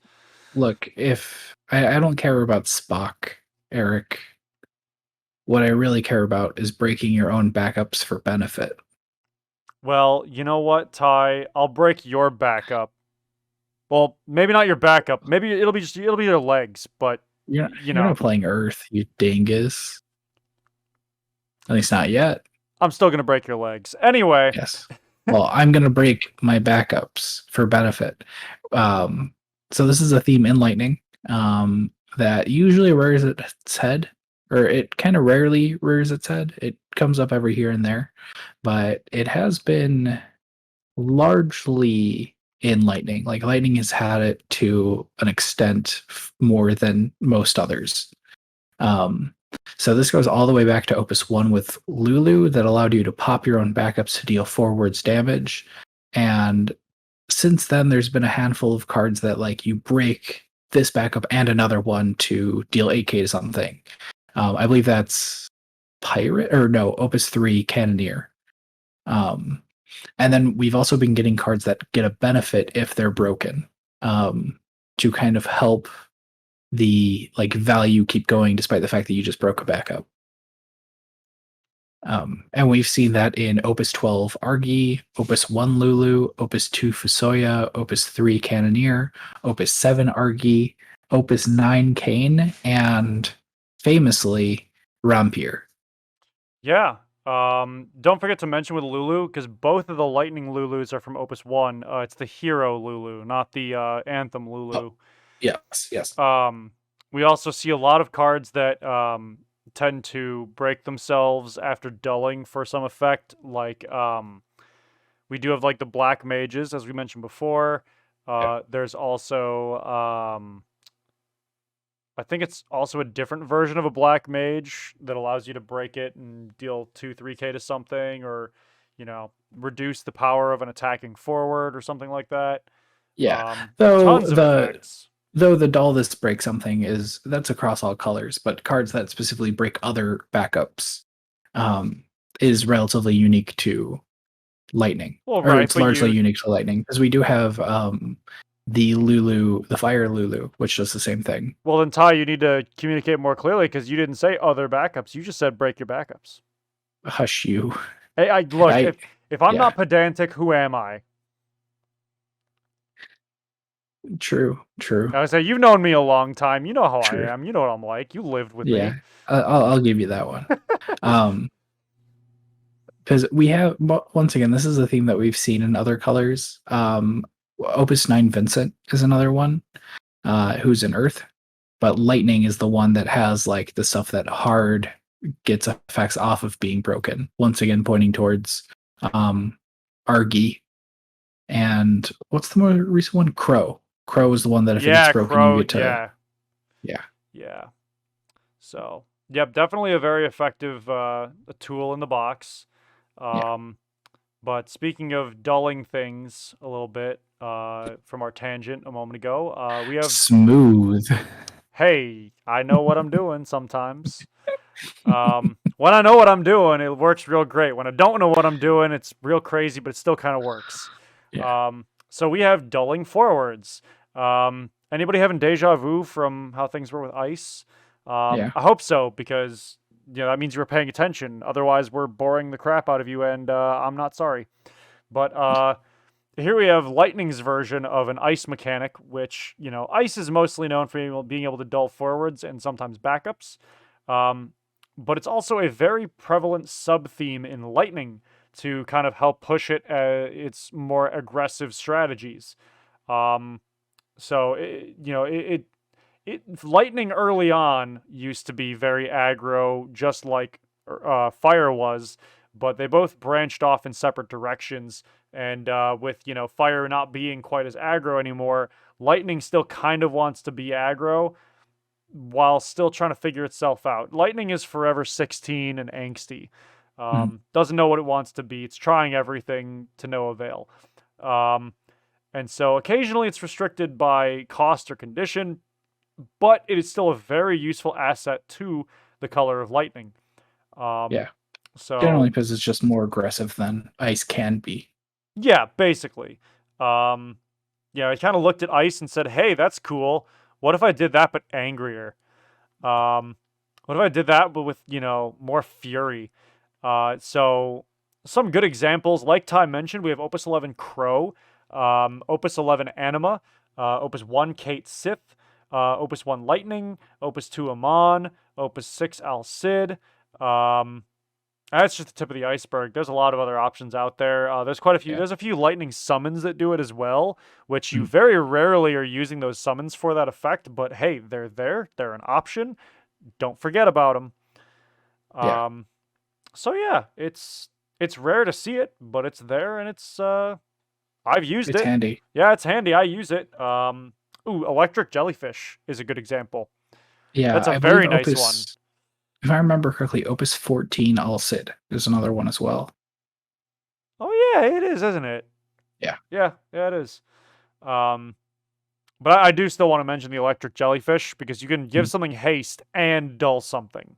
Yeah, exactly what Ice want, or exactly what Lightning wants It to is do. literally exactly in theme for what you want to do when you're dulling a forward. So. Yeah. Which, related to that, do you want to skip over one and then come back to it really quick, since you mentioned electric jellyfish? Yeah, sure. Let's do that. Yeah. Do you want me to cover this one? Yeah. Okay, cool. So, what Ty's referring to is granting of haste. So while there's a fair amount of forwards in the game that naturally have haste, Lightning has a large majority of them, but also has a case of granting haste to forwards instead of them just being built, having haste built in. This includes conditional haste as well. So cards that give themselves haste based on a condition like damage. And some examples of this are Opus 5 Alice, Opus 7 or Opus 6 Estinian. Mistype, typo. Opus 5 Ramza, Opus 1 Red Mage, Opus 1 Orlando, Opus 4 Ramza, Opus 3 Dragoon, Opus 13 Behemoth K, which is nasty, Opus 12 Dragoon, Opus 12 Sid Previa. The list just keeps going. And another card that I really like that Ty tends to forget about is Curl. Carl. Yes. Yeah, Curl. Yeah. So, the old llamas with hats reference out of the way. Yeah. There's a lot of stuff in Lightning that gives something else haste, and your opponent, if you're playing against Lightning, you always have to be on the lookout for, hey, they have a forward and I don't, but they just played that thing. Oh wait, it's lightning colored. They might have haste in a second. Don't have some cancellation or have some removal ready because you don't want to take that free damage too early. Yeah. And so, yeah, you're able to dull their forward and then also be able to swing in. And another card that's part of this is, as you mentioned before, electric jellyfish. Yeah, it's kind of gross. It's kind of useful. Only a little bit though, not terribly, but Yeah. So another theme is caring about the graveyard. So while other colors can pull from their graveyard or pull from, while some one sec, redo. While other colors can pull from their graveyard, it's rare to have a card that checks the graveyard for certain cards or conditions.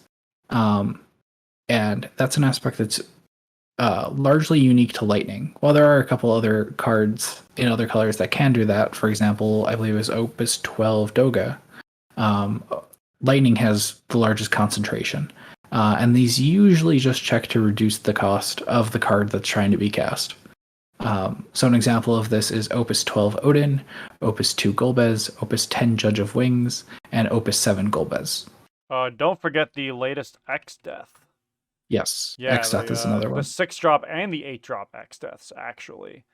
Both of those interact with and care about the break zone. Yeah, so while it doesn't have the level of graveyard interaction that Earth does, it still has a fair amount. And specifically cards that really just kind of quickly scan, hey, how many forwards do you have? Hey, how many backups do you have in the break zone? And able to just push through. Yeah, and this isn't, and mind you, this is stuff a little bit differently from just basic recursion from the break zone. Because we were talking about that, we'd talk about both of the Zemus cards in Lightning, backup Sage. What's her name from? Lid. It would be Lid. Yes, she would Lid. be in discussion. But we're talking about actually checking the graveyard for X, Y, Z. So. Yeah. And no, I don't mean the Shikaries X, Y, Z Mm. or the Yu-Gi-Oh! Xyz. Different discussion altogether. Yeah.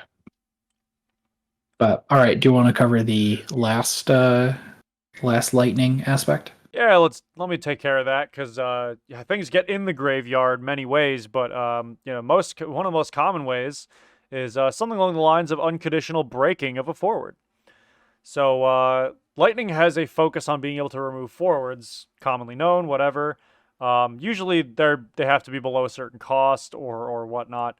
But lightning also has a distinct concentration of cards that can simply outright break a forward without any targeting restrictions. Usually this comes at a pretty high cost, or at the cost of breaking something of your own, in a sort of one-for-one trade-off scenario. But being able to break a forward like this can really disrupt your opponent's board in a very brutal way. So some examples of this that we have are Opus 12 Odin, Opus 12 Behemoth, Opus 1 Odin, Opus 4 Raiden, Opus 10 Desh, Opus 8 Sakura, and Opus 8 Raiden. Um, so yeah, lots of we're hearing a lot of summons here, and that's okay because they're usually on summons. Oh, another one is Opus 12 Gilgamesh, which is just put Gilgamesh in the break Yeah, zone, choose a forward, break it. yeah, that one is actually the perfect example of a one-for-one trade. Yeah. So yeah, it's pretty brutal. Not an effect that you're always going to be able to get off. It's you got to play it right to get it, but when you get it, ooh, man, it's lightning in a bottle. You're catching that It, one unique experience and you're using it. yeah, it's just the fact that you just have to look at that card and be like, I just can't. I just don't have an answer to that. Or like, oh, well, my forward's going to die. Like, no matter what I do, I can't mitigate the damage. I can't, like, dull it to avoid an active trigger. I can't activate it to avoid, like, a dull trigger. Like, it's just dead. Yep. Yep. And it's real nice being on the it kind of helps mitigate the feel bad as well because you're usually doing it to keep the opponent down. So if you're you get the chance to oppress them, then cool, it's nice. Mhm. But it also is a decent way of making a comeback if you need to. Sometimes you got to break an egg to cook an egg, so Yeah. yeah. Yeah. So All right. let's move on to water then. Yep. Cool, let's do it. What are you waiting for? All right, I'm going to take your silence as to mean I'm going to start on it. So, the first aspect of water is drawing cards. So there's many cards in this game that allow you to draw cards, but water has much more than any other color. Within the first 7 sets, water has almost double the amount of cards that state draw a card than every other color combined. I don't think we really need to explain that drawing cards is good. Yes, it puts you through your deck faster, but being able to have the resources, being able to have cards to pitch, being able to have cards to play backups, having summons in hand is always, always good. So being able to just draw those cards and see more of your deck, get to your good cards faster, is always going to be good. And we have tons of cards that draw in water. For example, Opus 1 Alda, Opus 1 Moogle, Opus 4 Poo Poo, my boy, Opus 9 Viking, Opus 10 Ash, Opus 8 Zombie Whale, and Opus 10 Leviathan. Opus 4 Viking, correction. Opus. Oh, did I say Opus 5? You said 9. Oh, 9. Yeah. Yeah, Opus 4 Viking, yes. Yeah, so the reason water and drawing cards are together, this is a very interesting thing. You see, artists often use watercolors to draw their cards, right? Like, sometimes our resident amazing artist Yoshitaka Amano utilizes watercolors to draw these fantastic, gorgeous pieces that we see on cards. So you see where it's coming from, right? They just decided, you know what, we're gonna roll with this whole shtick, And, here we have it. Are you ever tired of being nice? You ever just want to go nuts?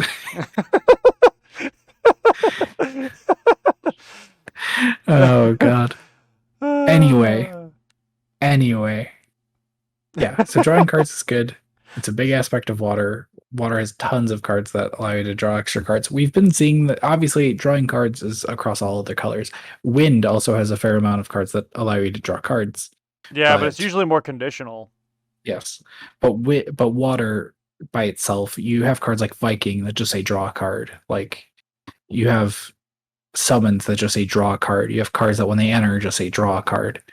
Cards when they break, draw a card. Like it's all there in water. Yeah, pretty much. Yeah, but talking about aspects that it shares with other colors, power reduction. So this is something, as we mentioned earlier, is present in lightning, but water also tends to have power reduction that's more focused onto like one forward. Lightning was a little bit more spread out. You had cards like Cyclops and Illawa, but water usually just like hits one thing really hard.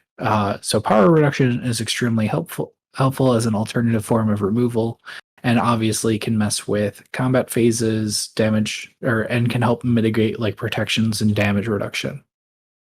So some cards that do it very well are Opus 13 Leviathan, Opus 2 Kaholan the Corrupt, Opus 3 Kegnazo, Opus 13 Kegnazo, Opus 4 Tonberries, and Opus 5 Ozma. Yeah, this one. Oh, you didn't include Cloud of Darkness from Opus 5. Yes, Opus 5 Cloud of Darkness is another Yeah, good that's one. a very powerful one. That card was expensive for a little while because it was so good at this. Yeah. Yeah, it's just a good kind of the same thing we mentioned with the whole Cyclops idea was, just stacking that damage reduction on top of each other so aggressively can wipe a board, it can empty a board. And when you have a big wide board, that's terrifying. You don't want to have to rebuild that board. Mhm. So especially when a lot of this power reduction comes on playing a forward, your opponent is getting kind of a 2-for-1 deal on, they get an effect and a body on the field. So you really don't want to feel that that hurt. Mhm. So, Yeah, you definitely don't. Yeah. So, but speaking of not feeling hurt, we're going to talk next about not receiving or at least reducing some damage you take. So another very obvious and common aspect of card games is reducing the amount of damage a forward receives. Can help keep that character alive to block another forward or just stick around long enough to be a threat for another turn or two. Water was the color that originally had the most of this, but it later shared this with wind most notably. So some examples of this are Opus 1 Minwu, as we've mentioned multiple times, Opus 2 Rosa, Opus 4 Adamantoise, Opus 5 Rosa, Opus 9 Cecil, and Opus 6 Paladin. Yep. Yeah. It's a very interesting concept that has been kind of re-ruled more than once, but in a major form only recently. That being said, it didn't make it any less powerful. If anything, it technically, well, no, it did make it technically less powerful if you consider that fire exists. Yeah. But outside of that vacuum, whatever. Mhm. It's fine. Yeah. It's still a pretty powerful effect. And as you mentioned earlier, like it used to be fire had the worst issues with it, and now it's fire has the most answers to it. Every other color has to deal with it now. Yeah, it's a really weird shift. Yeah, the paradigm kind of got flipped upside down on that one, but Yeah. you know what? The game survived. It didn't, suffer from it. It's just a, kind of an acclimation adjustment period. Yeah. So, it is kind of annoying, it's well not annoying. It's difficult to explain it to newcomers sometimes though, because you're like, Mhm. I know the card says this, but the creators said this. But it means this Yeah. now. So Yeah. yeah, I can understand it's more frustrating for the new players to try to have to learn that. Mhm. It's weird. But you know, we can move on from that because I think you guys get the idea. Ty, do you want to cover the next one? Sure. The next one is put into break zone. So this is an alternative form of removal that doesn't break a forward, but instead just puts them into the break zone, which can get around most forms of protection. We mentioned Arden earlier. Arden is just a card that can't be broken, but put into break zone doesn't break him. It puts him into the break zone. We we don't have too many cards that interact in that way. But notably, and the most popular one is Opus 3 Famfrit, which is each player puts a forward they control into the break zone, which was your main way to get around Arden, was your main way to get around cards like Opus 2 Cecil. Yeah, it's also a Like- really good way, unrelated, of getting around cannot be targeted effects. Yeah, exactly. That's the thing, is it gets around Hex Proof. It gets around can't be broken, gets around power reduction. And it's so powerful that it's only on a couple cards. Well, it's weird because it's prominent. It's most prominent in water and dark. It's one of the few themes that like you can argue dark has because they have Ned and Veritas, Mm-hmm. but it's still iffy. Yeah, there's caveats. Yeah, but I see more cards in water eventually getting it in the future. It's just when and where, really. But some cards that do just put into break zone are Opus 3 Famfrit, Opus 9 Famfrit, and Opus 1 Cloud of Darkness. Yeah, it's water's version of unconditional removal, pretty much. Yeah. It's terrifying to stare down. Mhm. Because more often than not, you can't stop it, and if you can stop it, it's going to come at a cost. Yeah. But whenever your opponent plays one of these three cards or anything like it, they just get to stare and smile like an idiot, and you have to look at them and just do everything you can to curse them in your head and not, leap over the table and smack them. Especially in a tournament setting, it's very impolite to do that. Yes. So Unless it's your locals, of course. right, yeah, right, yeah. So some people just deserve it. Obviously. Yeah, they're just asking for it, nerds. That's what you get for playing Sophie. Yeah. I should not say that as someone who's played Sophie. I was gonna at, like, the say last you've 4 been on both tournaments. ends of that. Yeah. So, all right, Ty, if you want to cover the next one as well, because you love this word, and I still don't. Still feels weird saying it in Final Fantasy for some reason. Yeah. So scrying. So scrying is a mechanic in Magic that allows people to look at the top card of your deck and either keep it there or put it on the bottom of the deck. This kind of helps players helps players by giving them card selection, really lets you kind of like choose what your next draw is and not. We don't see it very, very often, but it is a good effect. It's not overwhelmingly powerful. It's not useless. It's a very interesting mechanic, once again, that harkens back to Magic. And some examples that we have of it are Opus 12 Kais, Opus 1 Geomancer, Opus 7 Oracle, Opus 9 Moogle 12, and I'm sure there's a couple more on the list that I've missed. Yeah, but those are the most prominent examples. I think a couple forwards have this. Most of the things you mentioned, I think all of those are actually backups. The Moogle maybe not so much. But yeah, it's a cool effect. It's basically just an information game. It was most notably used in Fasoya damage control decks, because you would look at the top card of your deck, see if it's an EX or not. If it's not an EX, move it to the bottom, and then hope the next one is an EX. Which is very useful in a very small, limited capacity, but still pretty neat. Yeah, it's handy. It's very handy, especially because we have EX Burst. Being able to control whether or not you're hitting an EX Burst it's pretty nice. Yeah, I think really what this effect existed for in the first place was Yeah. EXs. Other games, it was more of an information battle of knowing, being able to know what you're going to get next helps you craft ahead of turn, craft your strategy ahead of turn. Yeah. Whereas this one, it's straight up, okay, I want to set up for something Mhm. more directly. So that's kind of nice. Yeah. Yeah. Um, so quick tangent. Hey Ty, when I was turning 5, my parents decided to give me a total blowout of a birthday party. It was pretty Uh-huh. great. I wish I had known you back then. Yeah. You would have I loved think I it. know where this is going. Yep. So, my mom, invited the whole family over, all of my friends, because mind you, we have a huge backyard at my parents' house. Um, and my mom ordered this famous grilling company to come over and like they catered grills with like a Uh, full spit roast pig. uh, Um, by the and way, really quick, if you're the viewer, please just keep tapping until you just speed through. I'm sorry. Continue.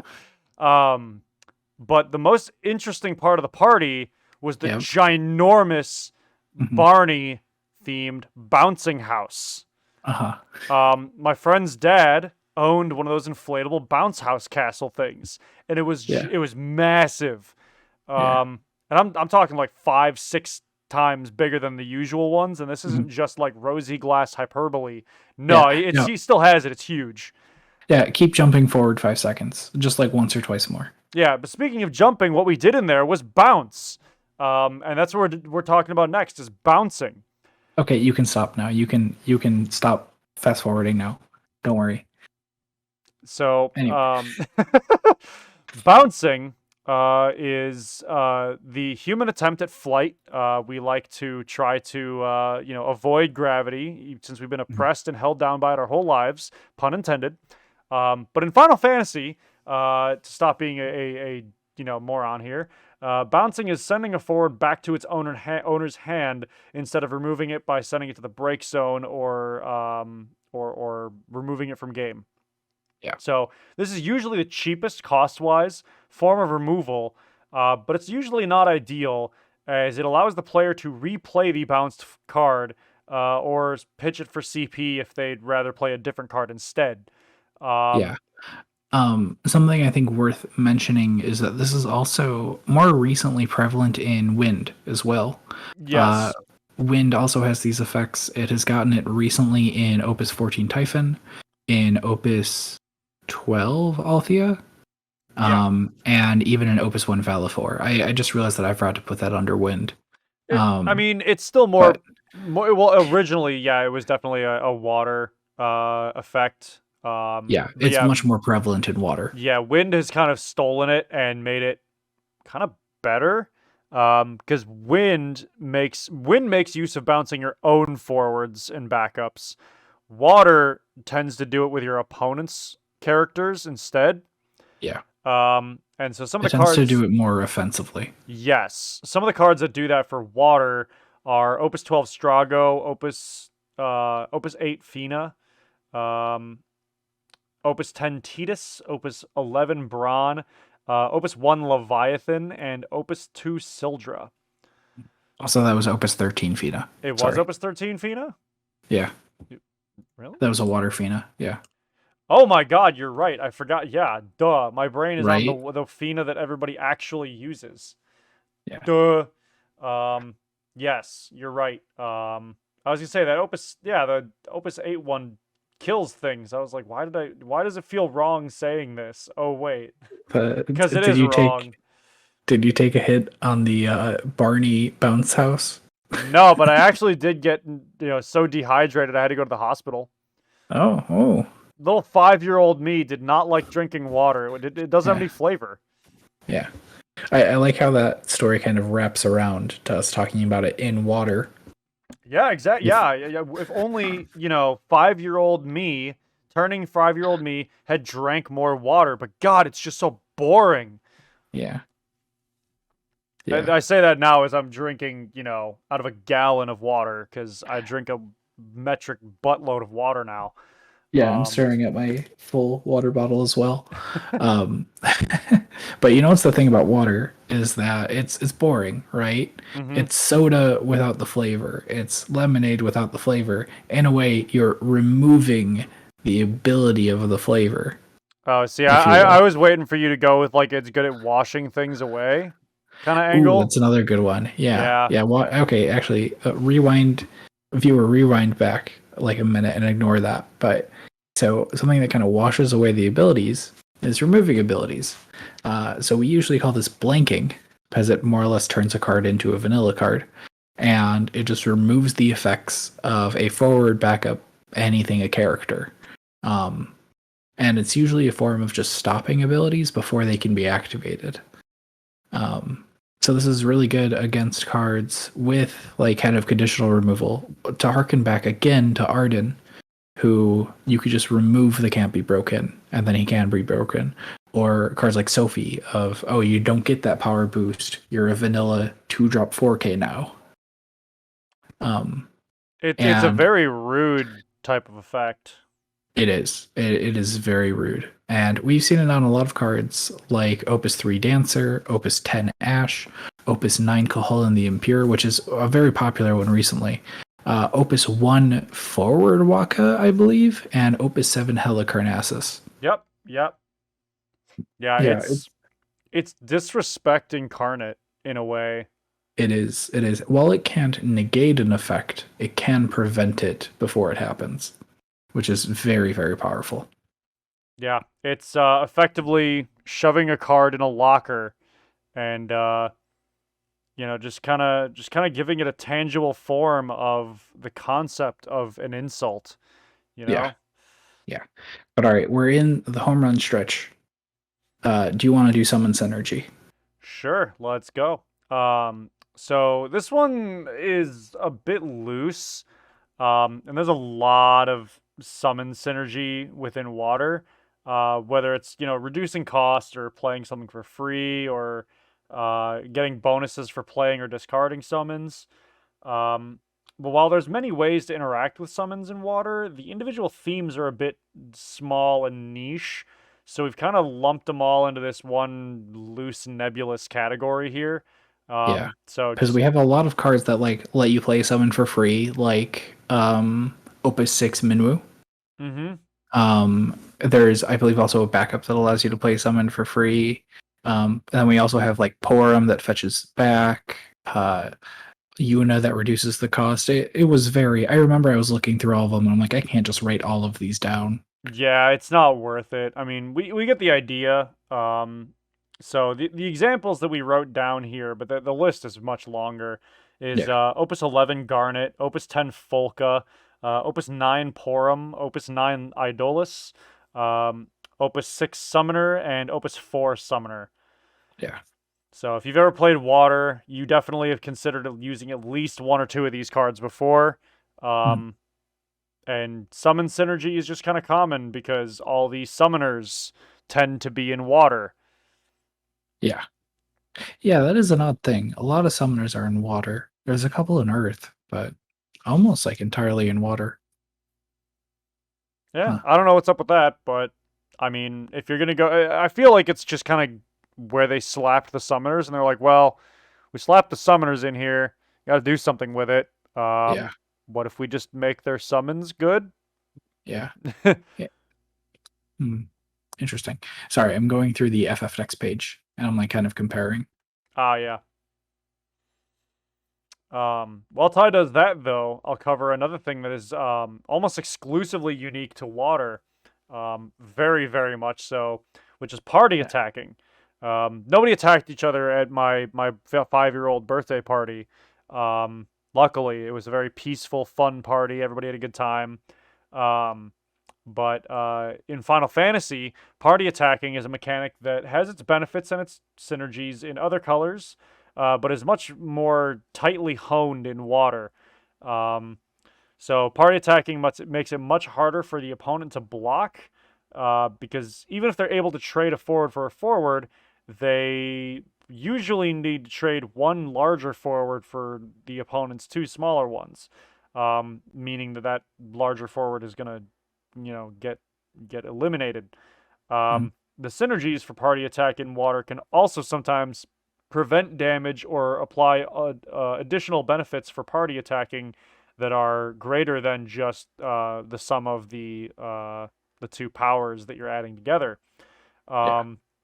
So maybe sometimes they'll allow you to draw cards each time you party attack, or they'll just make the trade or the party attack lean more in the attacker's favor. Because there is no such thing as party blocking yet in Final Fantasy. We don't know if we'll ever get it, but it stands to reason we might one day. If I were to guess, I'd say no, or we'd see like a specific forward that Yeah, it's going to be can. a very specific forward or two that get it. Yeah. And so our examples of this here in water, was there really a Vaughn in water, Ty, real quick? Is that... The Sky Pirate Fawn. Oh yeah, that one that nobody ever Right. used. Holy crap, I forgot about that one. Yeah, so I dig deep for these I episodes, dude. know. I rarely ever have to do any edits to your notes whenever we're Yeah. reviewing them together, but like, geez. Yeah, Opus 1 Vaughn, the 5-drop water one that people totally remember. Opus 1 Mimic, Mimic Go-Go, I believe, right? Or is it just Mimic? You're thinking of Mimic, yeah. Because there was a Mimic. I used to run it in Golbez that beginning of combat, you declare a color. It could party attack with those colors. Whenever you party attack, draw a card. Wait, what? Well, because I'm searching Mimic and I'm not finding anything. Oh, Mime. My bad. Mime, yeah. I was like, wait a second. I know it's a... There we go. Okay, yeah. So Opus 1 5-drop Vaughn in water. Opus 1 Mime. Yeah. Opus 2 Len. Opus 5 Celestia. Opus 9 Rosa. Opus 12 Yuna. And Opus 13 Tongiri. Was that written right? Actually, I don't know. Tongiri. Huh. Oh no, it was Tonogiri. You're right. Okay, Yeah, you you had dingus. it right. Look, Correcting. no, Google Docs was yelling at me about misspelling, so I was just like, did Ty get it wrong? Did Google get it wrong? I don't know. I don't trust the corporation any more than I trust your spelling, so... Yeah. Thanks. But all right, so the next and last theme of water is activating forwards. So activating is usually tied to wind, but water has a concentration of cards that activate forwards specifically. This helps keep up blockers and can kind of give pseudo brave to some forwards. So I know like it's kind of hard to think of like cards in water that do that, but for example, we have Opus 7 White Mage, Opus 1 White Mage, Opus 2 Astrologian, Opus 7 Chemist, Opus 7 Sahagin, and Opus 11 White Mage. Yeah, it's very rare to see this utilized in water. Yeah. But when it's sorry. No, you're good. But when it does happen, it throws you off a lot because you just never think of water as a reactivation color unless you're combining it with wind. Sorry, what were you gonna say, Ty? Yeah, I think the only other card you could throw into it is Mobius Ash. Oh yeah. She can reactivate a character, but the thing is, it's very weird to see that in water. Like water generally doesn't do it. You could also potentially throw. No, Tidus gives himself brave. Well, the other Ash, the Ash that has a special that activates herself, Tidus has a special that activates himself, I believe. Yeah. But it's weird because it's just like this theme that's just always been in water, but like you never think about it, you know? Yeah, well, because there's never really much reason to use it in water because water's doing so many other things.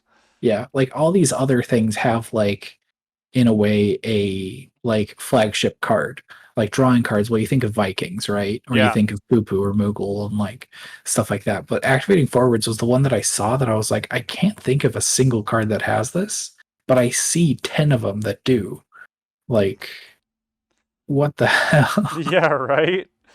It's so forgotten about because it's so underutilized and nobody capitalizes on it because you can't really capitalize on it. You can only just kind of use it. Yeah. But Weewa was a thing. Yeah. So, and if we're done, if we So want to, I would say if we want to wrap up water, we yeah, can move on to the other two categories here. We have for non-main, for the kind of secondary and tertiary element collections. yeah. So I wanted to talk about this specifically because I was kind of speculative when I wrote this last bit. Mm-hmm. Because it's weird. So the last two colors technically or the last three colors technically to talk about are light and dark and multi-element cards. These are kind of weird, and I'll start with light and dark. So unlike the other colors, there aren't any consistent themes for light and dark cards, but they do have consistency with each other. So the one theme that light and dark cards have are mirrored effects. In every set, we receive an even amount of light and dark cards, and they tend to reflect each other in interesting ways. For example, in Opus 11, we got Princess Sarah and Chaos, both from Final Fantasy I, and both one-drop backups with two different effects. Light being able to power up its characters, while Chaos can revive and remove forwards. We also had Reagan and Citra, who can add back cards of a certain type, and can both discard cards of the same type for effects. Wall and Chaos need to be played with certain elements, and Chaos gets a good ETB, while Wall gets a death trigger. And then our favorites, really, Zodiac and Ultima, are both board wipes of different types that discount themselves if you have a forward that shares a color with them, but they also have a drawback.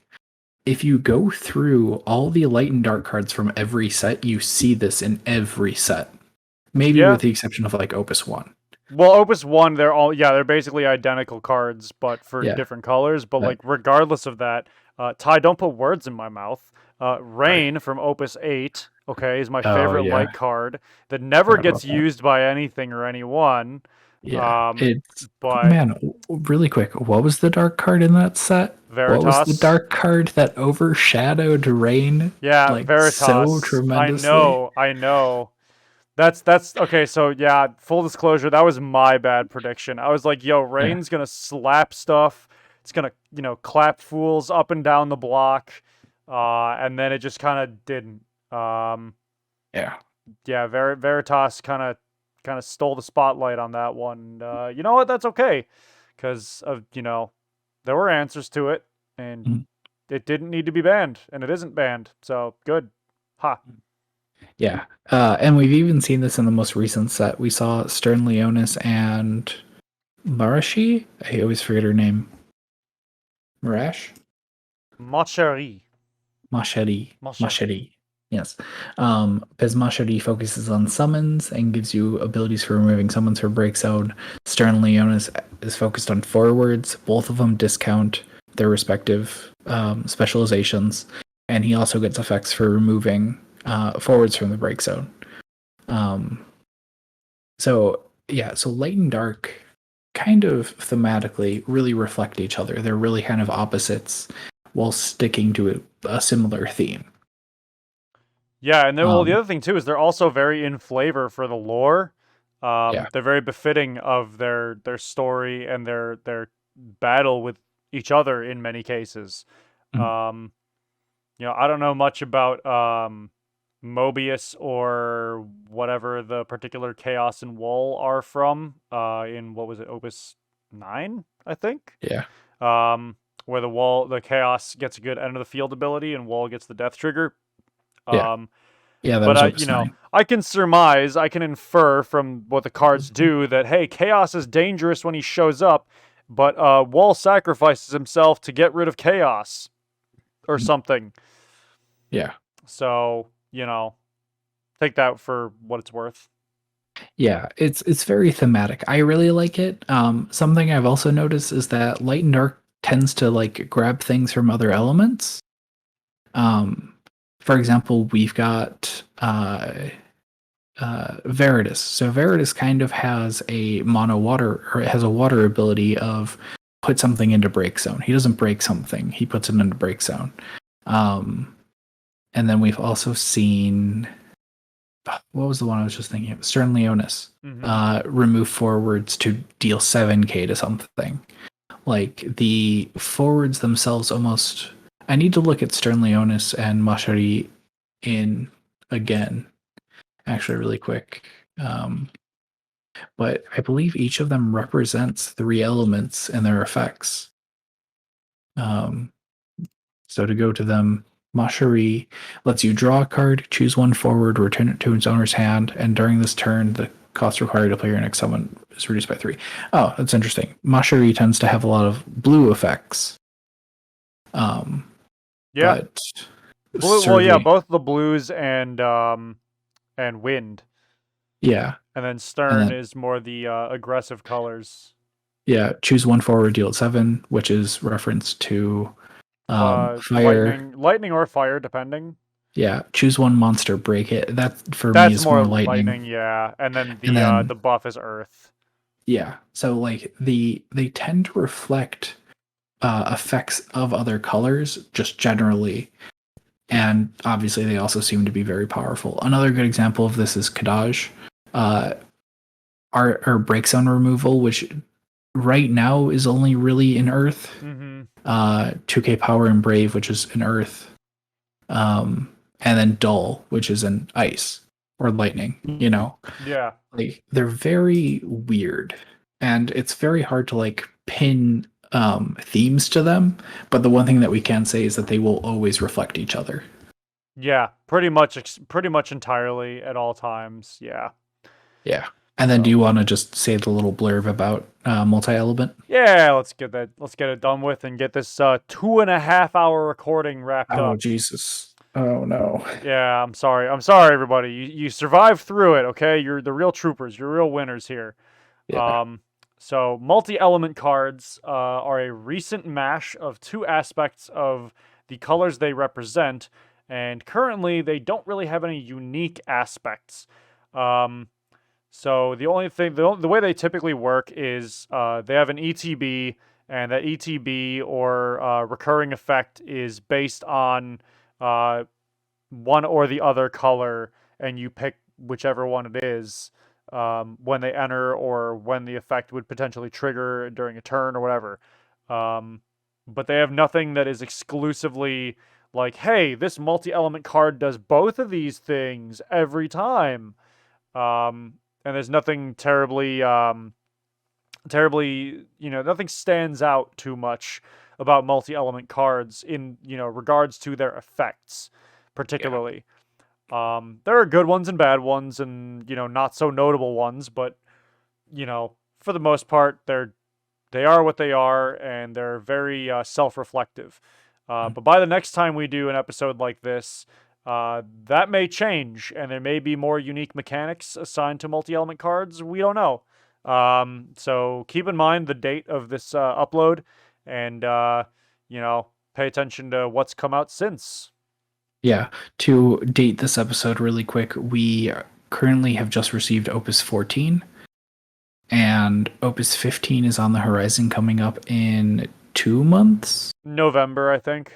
Yeah, so 2 months from now, and then Opus 16 was just announced, I think, like yesterday, yesterday or day before. Yeah, Opus 16 got announced, I think, 2 days ago. No, it was Friday, because I know I was on my way to lunch when I saw the spoilers, or when I saw the announcement. Gotcha. But yeah, so keep in mind, if you're watching this in the future, if you're watching this when Opus 20 just dropped, leave us a comment. And, hopefully multi-element will have more themes for us to explore next episode. But right now, it's just like an effect from this color, an effect from this color, the end. Yep, pretty much. So thanks, everybody, for watching and surviving and dealing with this ordeal. Yeah, we don't know if we're going to put this in like 2 parts or something to make it a little bit more palatable. But we'll see. But either way, if you legit made it through this far, thank you very much. Hope you enjoyed. Yeah, that's about it for me. Yep. Subscribe, hit the bell, etc., etc. Yeah. I got nothing to add to that. Typical YouTuber stuff. So yeah, if we missed anything, feel free to comment it down below. Tell us like, hey, you forgot about this. Like I said, we shouted out the person who did that with Earth last time. Yep. So next time we do this episode in 2015, we might shout you out. 20. Oh, it's been a long episode, fellas. Ty, It's been a long Ty, episode, Ty everybody. counts backwards now. He took so much mental damage from the exhaustion. Oh yeah. Yeah, the only thing I have to add, I guess, is let me know if you want me here. If you want me to tell more stories of me being stupid as a child. I'm more than happy to share. So let me know what you guys think. Um, and I'm willing to go on those tangents just for you guys. So comments, go. So yeah, thanks for watching, listening, and we'll catch you guys later.